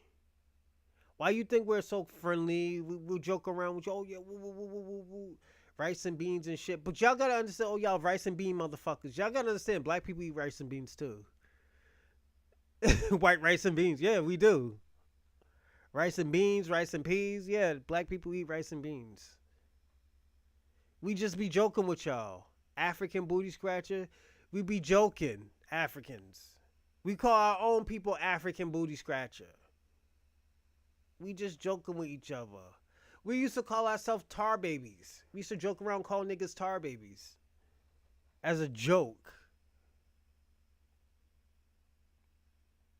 Just it is what it is, you know? We just joking around with each other. But Africans took it so serious where we don't even want to fuck with Africans no more. We want to delineate from Africans. It's just it is what it is. I think Africans cause so many problems where, like, economically and socially, they cause a lot of problems. Even politically, they cause a lot of problems. Even the Caribbeans, that a lot of black people don't want to fuck with them. But there are Caribbeans and Africans that fuck with us, like Godfrey and I forgot that Jamaican nigga's name. But they fuck with us. There's some that's a line. Oh, Malcolm X. Malcolm X had a Caribbean background. Most people don't know that, but Malcolm X was a black first type of person because he knows what black people been through. Because don't forget, he was black still. He was still a black American. He was a foundational black American some way, somehow. It's just we can't keep on putting up with disrespect.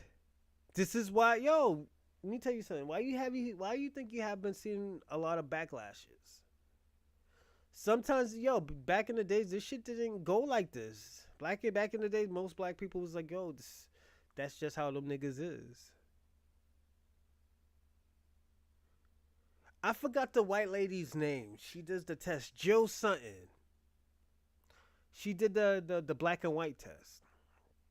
She been doing it for, I think, 50, 60 years. She's probably one of the biggest black, biggest white woman,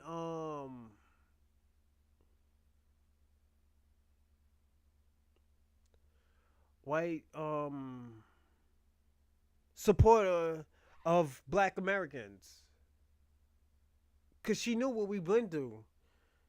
Yo, she used to put pressure on white people, and white people used to cry and say, I can't deal with this no more. And she's like, yo, okay, black people been dealing with this for 500 years, and you can't deal with this shit for 20 minutes. This is what she used to tell white people. And she was white herself.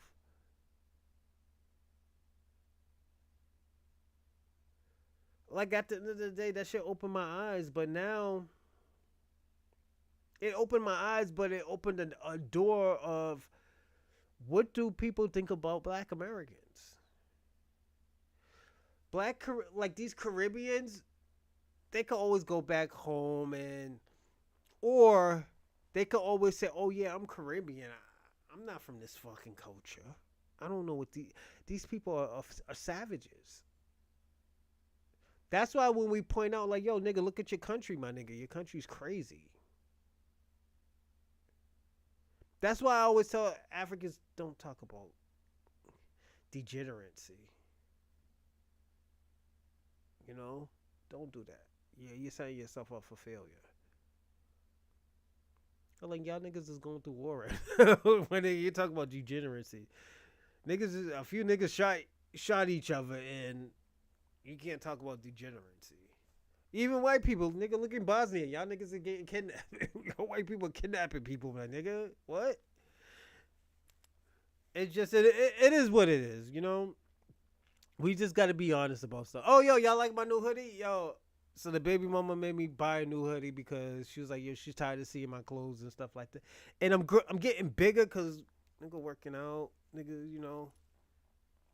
I'm getting big. I'm like 215 right now. I'm living life right now. I'm gonna work out after this too. I had like 3 shots though, but I'm still gonna work out. I try to get the Stairmaster going and shit so I can run. I can't even run. I'm about to just buy a real one. That shit's trash. But we really got to be honest about this. Hold on, Latino.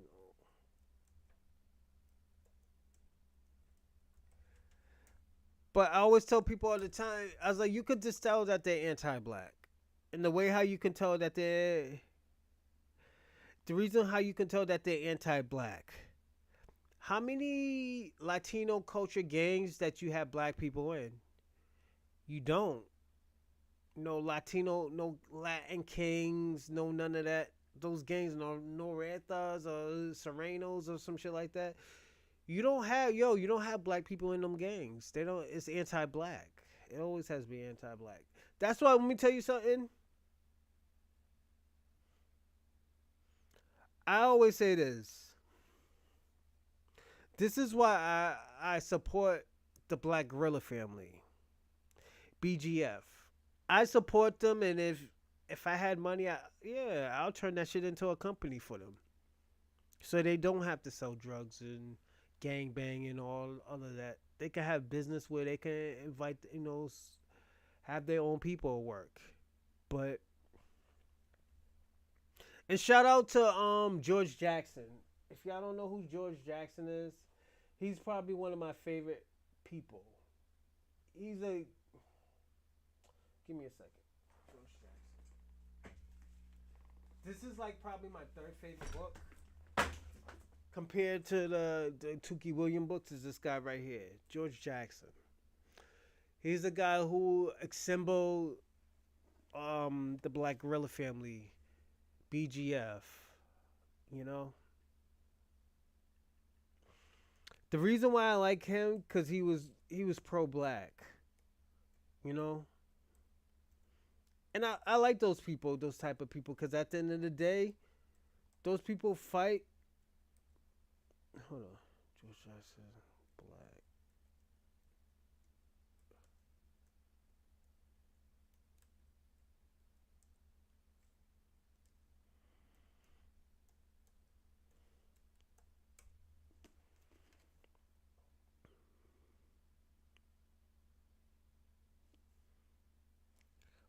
I like George Jackson because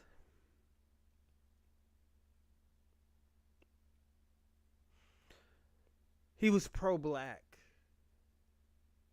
He was our modern day Nat Turner. He fought against white supremacy. He set up a revolt for black people. He understood that, like, these other gangs, they don't fuck with black Americans. They don't. We had the black liberations and shit like that. We had those type of niggas. We know. We even have certain Caribbeans and certain Latino gangs that for coalition with us. Even the Dead Man Inc. Salute out to the Dead Man Inc. But at the end of the day, it was always black first. That's why white people had to start Dead Man Inc. because Black Gorilla Family only wanted black Americans. Nobody wasn't helping out black Americans. Nobody wasn't, trying to support us. They told us we were lazy. We need to do shit ourselves. Real talk. We took over the drug and I can't keep on saying that. They took over the drug enterprise and stuff like that, and this is what happened. This is why with this anti-black shit, it's fucked up. Because this is what it turns into. I want y'all to watch this, and I'll be right back, all right? If your e-commerce store isn't hitting 100% 100K months, you're probably running the outdated classic e-com model. It looks something like this. Run Facebook ads. And let me set the scene of what's going on here in this 1969, 70, 70, 71. The National Guard is gunning down white students at Kent State. Black Panthers and other black militant groups are shooting white police and killing them in the streets and sometimes going to court and getting acquitted. Things like COINTELPRO, the Chicago Police Department, executing the young leader of the Chicago Black Panther Party. Officer Davis, you are a black officer. The community now is outraged, feeling that you and other black officers have participated in what has been described as an assassination of 2 young black men.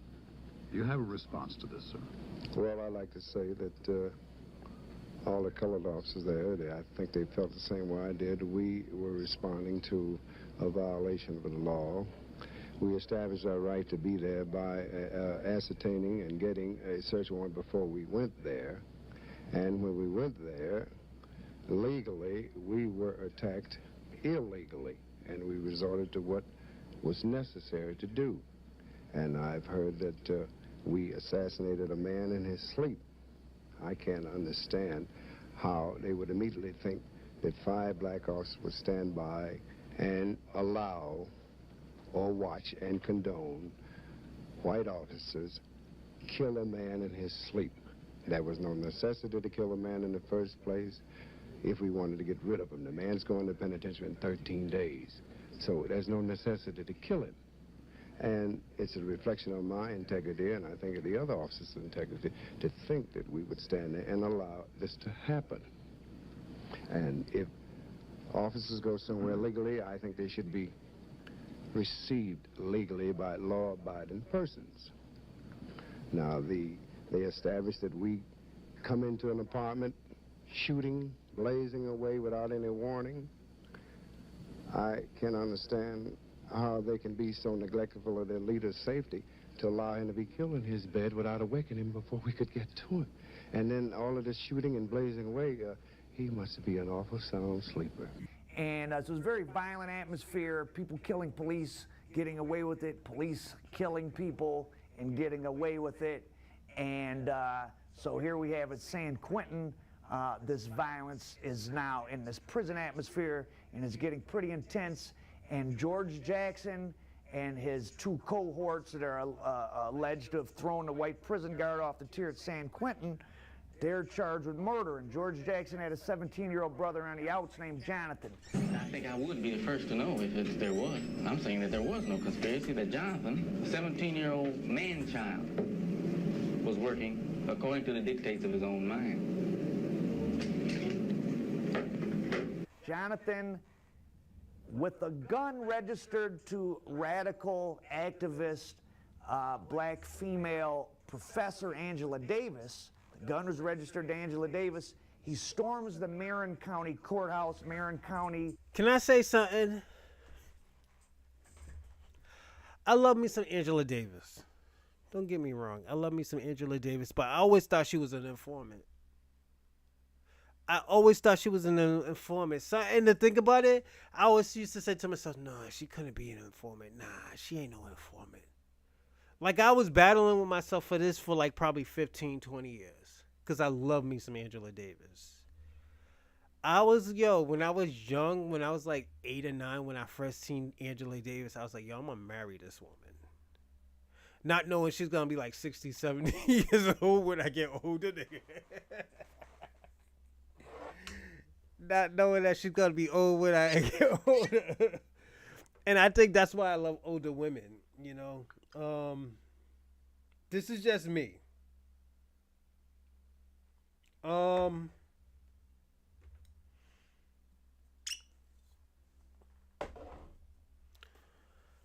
Not knowing that she's going to be old, but I didn't know she was a lesbian either, so you kind of could tell, but I always thought Angela Davis was so beautiful when I was younger.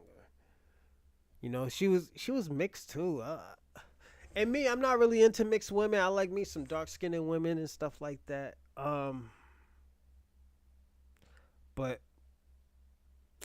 yeah, I always thought when I started getting into the streets, I was used to, because I used to watch a lot of Angela Davis shit. I always thought she was an informant, you know. Is one of the richest counties in America now. It's up in the Bay Area. It's where San Quentin is. He storms the Marin County courthouse. He grabs a judge, tries to kidnap him. He's going to try to force, I guess, them to release his brother in exchange for the judge. There's a shootout. He's killed. George Jackson's brother is killed. Then I think there's a guard killed. There's some prisoners that were in the courtroom killed. Crazy, crazy scene. So that's 1971. Fast forward to 1972. There's this ongoing race war between the BGF and, well, it's not really between the BGF and Aryan Brotherhood. It's white people and black people in California prisons are killing each other. There's also stuff going on with the Hispanic inmates. So prior to George Jackson's brother Jonathan being killed in the courthouse attempted kidnapping and shootout, Jackson was already a celebrity from the publishing of his book, Soledad Brother, Letters from Prison. And this book had been kind of arranged and edited by his lawyer at the time, Faye Stender, a white female lawyer. She had gotten the French philosopher who was really famous at the time, Jean Genet, to write a foreword, and this book sold hundreds of thousands of copies, so the funds went to his legal defense and other people in custody. But Faye Stender then removed herself as his lawyer because she claimed George Jackson was pressuring her to bring a gun to prison in her briefcase, because lawyers aren't subject to the same sorts of getting checked as other people. And I remember I was in jail somewhere, and a guy always was high on heroin, and he was a sort of a celebrity, and you know, I found out his lawyer was bringing him heroin all of his legal visits so he could spend his whole time in the county jail because he had a bad case, just high on heroin. So lawyers do that kind of stuff. So Faye Stender removed herself from the case. Stephen Bingham's the new lawyer. Stephen Bingham one day in 1972 comes to see George Jackson, and when Bingham leaves, Jackson has a .32 caliber automatic. He and 6 other inmates try to escape. There's some guards killed. George Jackson himself is killed. Stephen Bingham, the lawyer, goes on the run for about 13 years. He's eventually taken into custody, or no, he turns himself in, I think, in California in the mid-'80s, and he goes on trial and he's acquitted. And you might say, well, how was he acquitted? Well, the defense was that the guards, the white guards, actually gave George Jackson a gun so that they would have an excuse to kill him. And the jury believed that, and Stephen Bingham was found not guilty, and he ended up becoming, he got re-let onto the California bar, I think, not too long ago. That's crazy, everyone. That's the crazy part. That's why I always say, like, yo, when we was going through these race wars, the Latinos, yo, it's an anti-black thing that has been going on. It always has been on. And I'm going to say this. Real talk, if there was a BGF in Boston, real talk, I would have been in it. I would have been in it. All jokes aside. All jokes aside. I would have been in jail. I would have been doing time, but at the end of the day, I would have did it because at the end of the day, I think I'll feel like I would have to be a sacrifice. You know, I would have to be the sacrificial lamb. It just comes with the territory of what you do. You know, if Jesus could sacrifice his life for the Israelites, Jesus Christ didn't sacrifice his life for everybody. He sacrifices himself for his people, the Israelites, his nation. Why can't I? But God gave me a different plan and a different road of doing this. You know? But here, go on, and we're going to pick up. Anyway, so although the shock was there from the radio, I still expected to hear it someday, but not from the radio. Your son died is fairly well known. Do you believe that? Do you disbelieve that? And do you have any other possibilities? What do you think? Really No, I don't believe that because I don't think my son was mad, and I don't think he was an idiot. And I don't think that he would do the things that they said he did. You know, these people have for years gotten away with saying anything that they want to say because they have absolute power over those men. Those men can't even sneeze unless they want them to. They can say anything that they want to say, and we have to take it. You know that. Did they let any of you go in there and find out and talk to the people what happened? You only took their word for what happened. And that's the way it's always been. What do you think happened? I think they expected me to go and sit in the corner and cry and not really look at George. But I did. I looked at him. I saw everything that happened to him. He was shot more than once.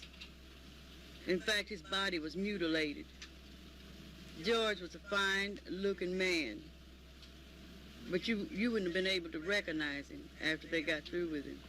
It seemed as if they just did things to him for a vengeance, you know. Prison is such a unnatural environment that any weird thing that happens in there or any weird thing it does to anybody's brain in there really doesn't come as a shock to me.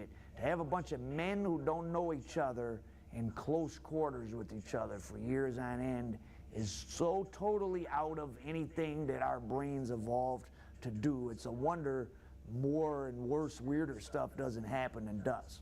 So there was a 16-month trial of what was called the San Quentin Six. Those were the 6 inmates who, along with George Jackson, who was killed, were part of the escape attempt. Several of them were totally acquitted.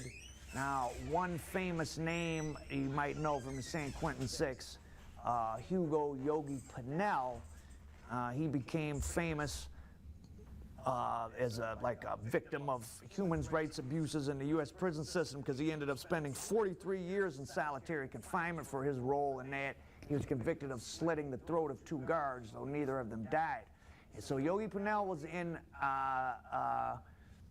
solitary confinement from the early 70s all the way up until 2015 when he was let out, and within a couple days of being let out, 2 Aryan Brotherhood associates who later in wiretaps, it was revealed, earned their rock, their shamrock. They became made men for the Aryan Brotherhood, stabbed him to death on the prison yard, which then set off a riot between white and black inmates, I think at New Folsom Prison, or Sacramento Prison. I think inmates call it New Folsom. It's technically Sacramento Prison, I think. After 70...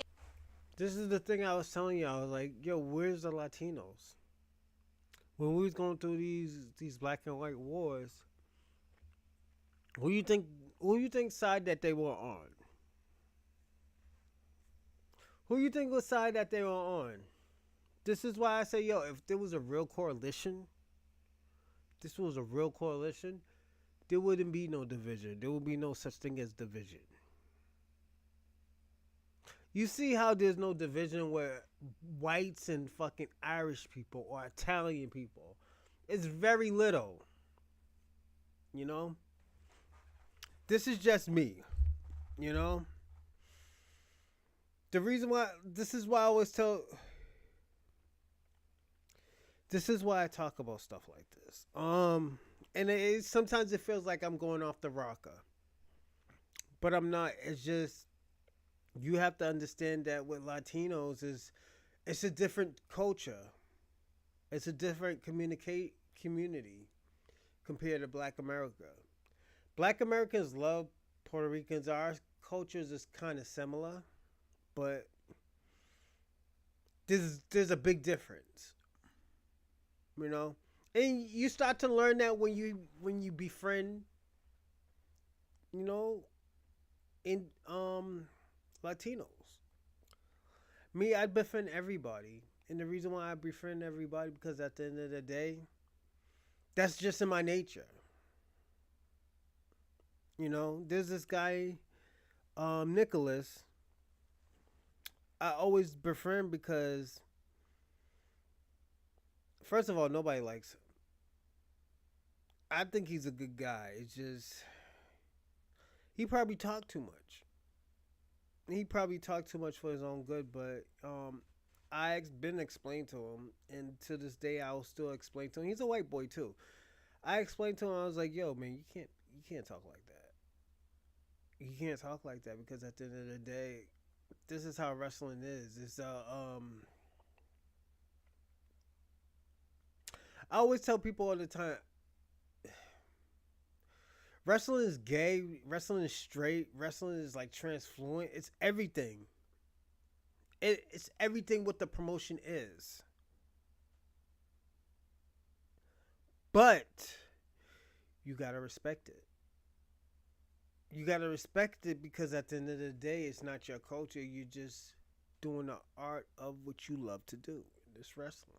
That brings everybody together. You ain't gonna have a motherfucker kiss you in the mouth and stuff only if you're like, oh yeah, you're a liberal about it. Yeah, if you're liberal about it, yeah. If you're libertarian about it, yeah, absolutely. I personally seen a nigga get choked up calling a nigga a liberal.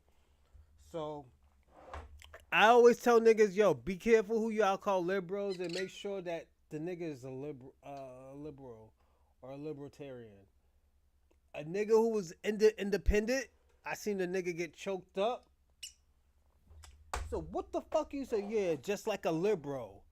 You know how those conservatives is. Just like a liberal. So what the fuck you said to me? You know what the nigga said? I got my hands up. I got my hands up. I got my... The nigga was like, yo, I got my hands up. I got my hands up. I'm not going to do nothing to you.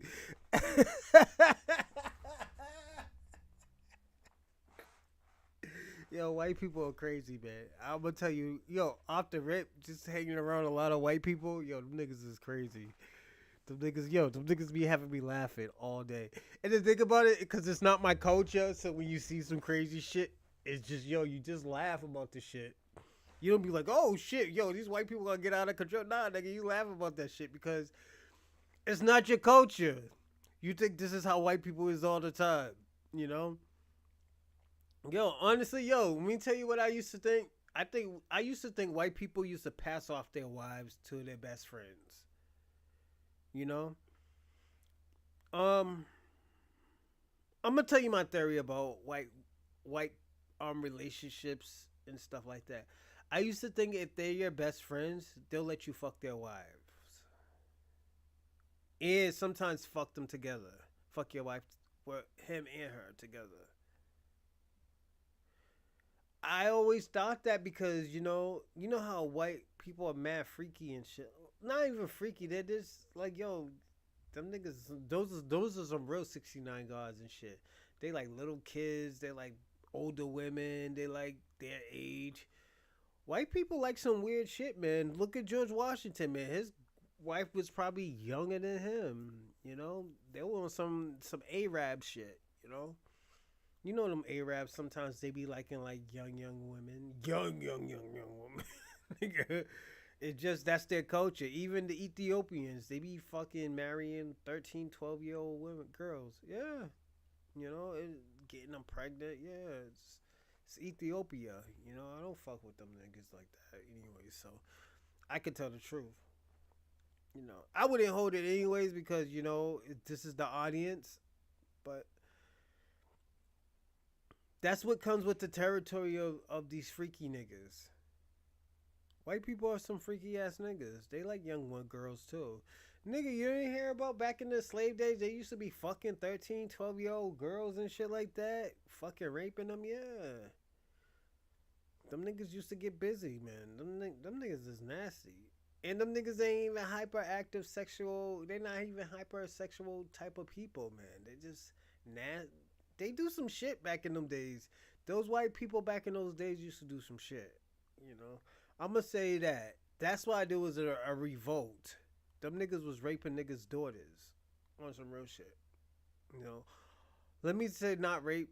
They were violating niggas' daughters and even violating men. Yeah, they were violating men too, going up on niggas' buttholes and shit. Yeah, you'd be surprised. Then, yo, this is how freaky these niggas is. These niggas used to have everybody there while they were violating a guy, the biggest guy. Yeah, yeah. Where you think buck breaking come from? Buck breaking come from? Yo, real talk, them niggas is nasty. No, that's why, yo. So I'm gonna tell y'all this. The reason why I will only go out with probably one, maybe three white women in my life, maybe only three white women in my whole life, is because my cousin scared me. My cousin used to say, like, yo, you better be careful with those white people. They're gonna go up your butt.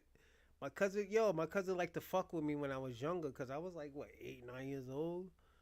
And he used to laugh at me like, yo, yeah, them niggas gonna go up your butt. So I was always scared to be around white people and stuff until I got older. So now I'm older, I be like, nah, I don't want to fuck with them. You know, and it's not like I'll wrestle with them. Like I could do business with them to a certain extent, but I can't be in no relationship with a white woman. No. Yo, white women was going up niggas' butts too. Don't be some nigga. What? Yeah. Yeah, white women was so torturing black men. Yeah.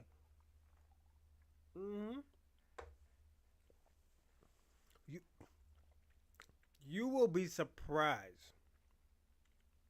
Surprised. Yeah.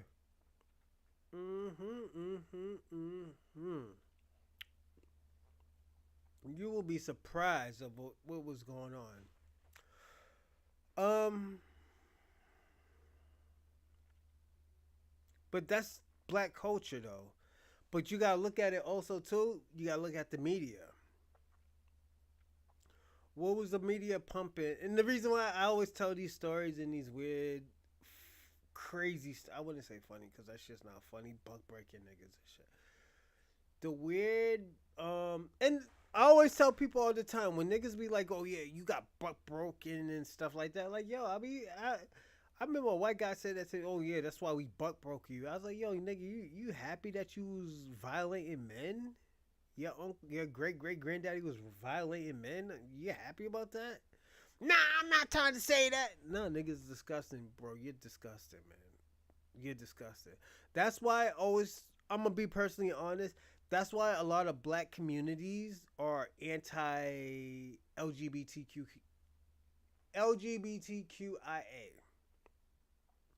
It was because of the buck breaking. It was because it was passed on by generations to generations. Yeah, don't do that gay shit. It's not that we don't like the gay community. It's just the history of the gay community. I personally think George Washington was gay. You know, the first president. So I think the first gay president was George Washington. You know? I think I'm going to do a podcast on that tomorrow. Was George Washington the first gay president? You know? That's just me. But yo, you know, you get a hint of that with Latinos. And don't also too, I'm gonna say this. Most Latinos are homosexuals. It's just it is what it is.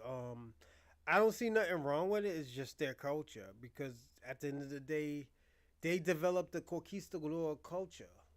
The conquistador culture is homosexuality as well. Just as the Greeks. The Greeks was a homosexual culture when they went Anglo-Saxons. When the Anglo-Saxons took the Roman Greeks, because don't forget, back in the days, the Roman Greeks used to be black. You know? That's why they were Gentiles. Gentiles was other races. It was people who didn't have the Israelites culture. But they were the Israelites lineage. You know? That's just... I'm just spitting some game to y'all right there. So when niggas get called Gentiles, it's just... Like, I would be considered a Gentile because I don't have the Israelite culture. I do, but then I don't. I'll be considered a Gentile. You know? So like my boy, he's into the Hebrew Israelites, but he's white. He's a white boy. He considered himself a Gentile because he's not of the lineage. He's okay with his savior being black. Yes. But is that his savior?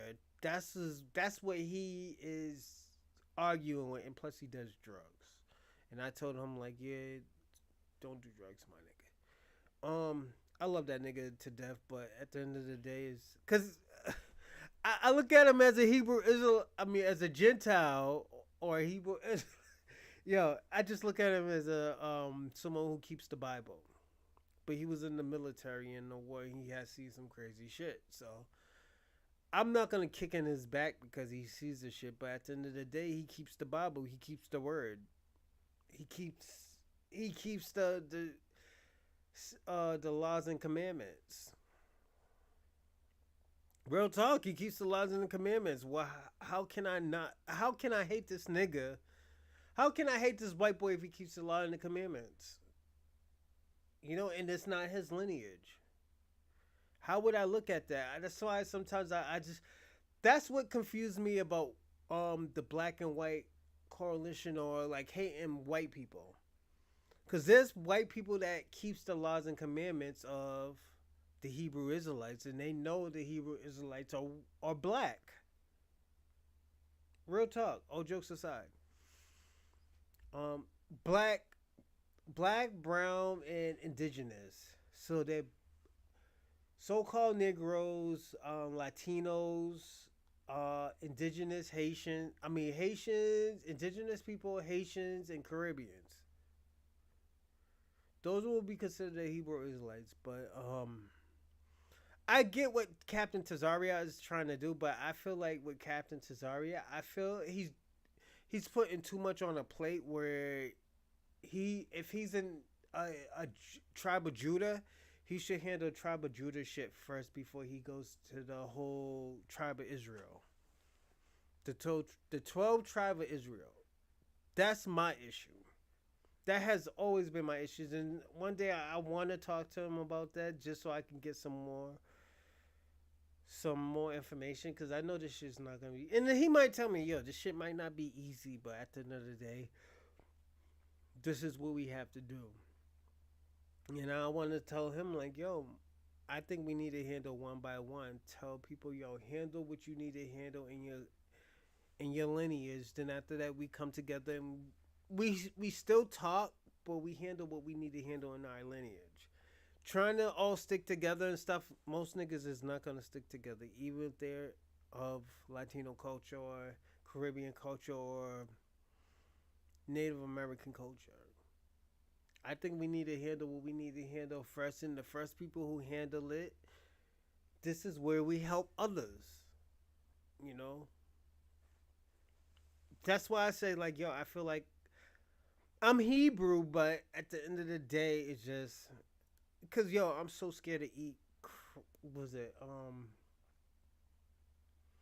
I'm so scared to eat... First of all, I don't eat pork. I'm so scared to eat certain foods because my lineage. I'm supposed to be a Hebrew Israelite. That's why I don't do anything on Saturdays.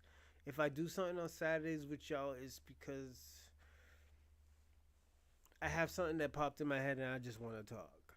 You know? But technically, it's my Sabbath. It's my Sabbath. That's why I always tell people all the time, yo, I would never hate Latino community. I can never hate the Latino community, because at the end of the day, they are a part of the 12 tribes of Israel. Even the West Indian people, they're the 12 tribes of Israel. But at the end of the day, I have to tell the truth. Y'all niggas had nothing to do with hip hop. You have nothing to do with black culture. Yes, we had fucking MX. We had Malcolm X. But Malcolm X, even we can even throw Elijah Muhammad in there. I mean, not Elijah Muhammad. I'm sorry, Louis Farrakhan in there. They are a part of the culture because at the end of the day, they add on to the culture.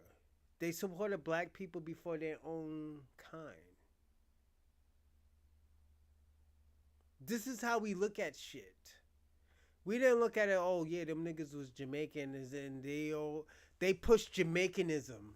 Or they push Caribbeanism onto black community. They never did that. What they knew was black culture. What they knew was black lineage. So why should we denounce them while they pushing our culture? While they loving us for us? I will always love Martin Luther King, but at the end of the day, I always not Martin Luther King, Malcolm X, because he pushed the culture. But at the end of the day, Caribbeans are trying to claim Malcolm X, and it was all black culture. That was my issues with Caribbean people. That was my issues with Latinos and all these other people. Let us have our shit, man. What is wrong with us having our shit? Why are y'all fighting us for keeping our stuff?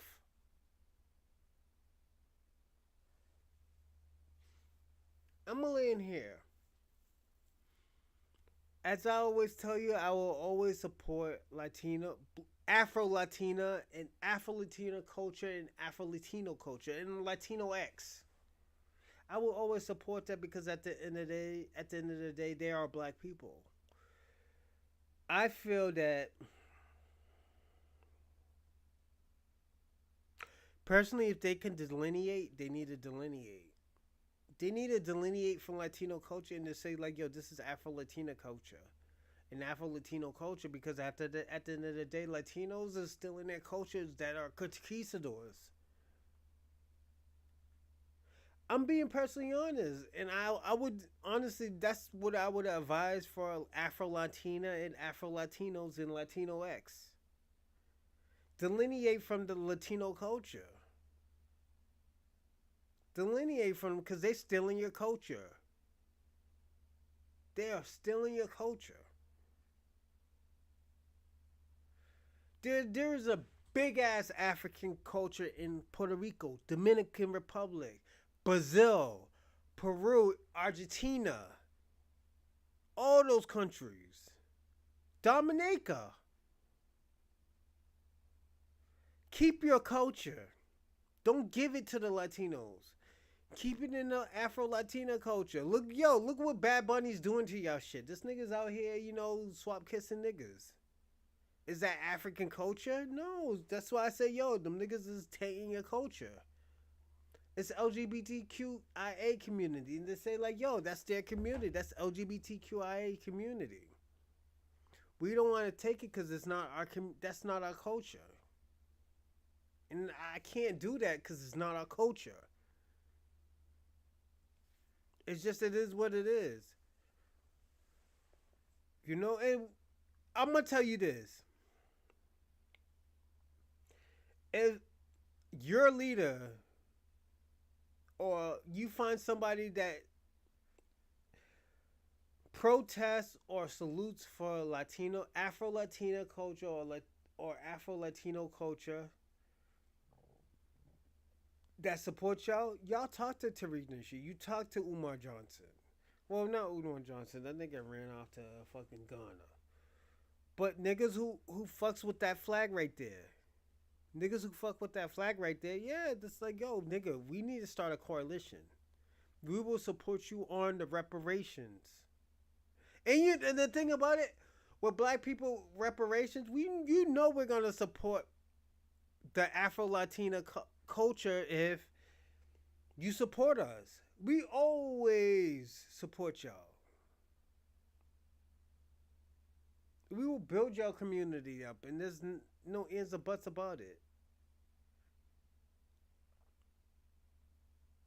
So I'm just gonna end it there and like, Afro-Latina and Afro-Latinos, definitely think about that shit. Think about it hard, long and hard. Black Americans will always be by your side. We turning on niggas right now because at the end of the day, look what the abuse that Black Americans dealt with. Look what the punishment that we dealt with.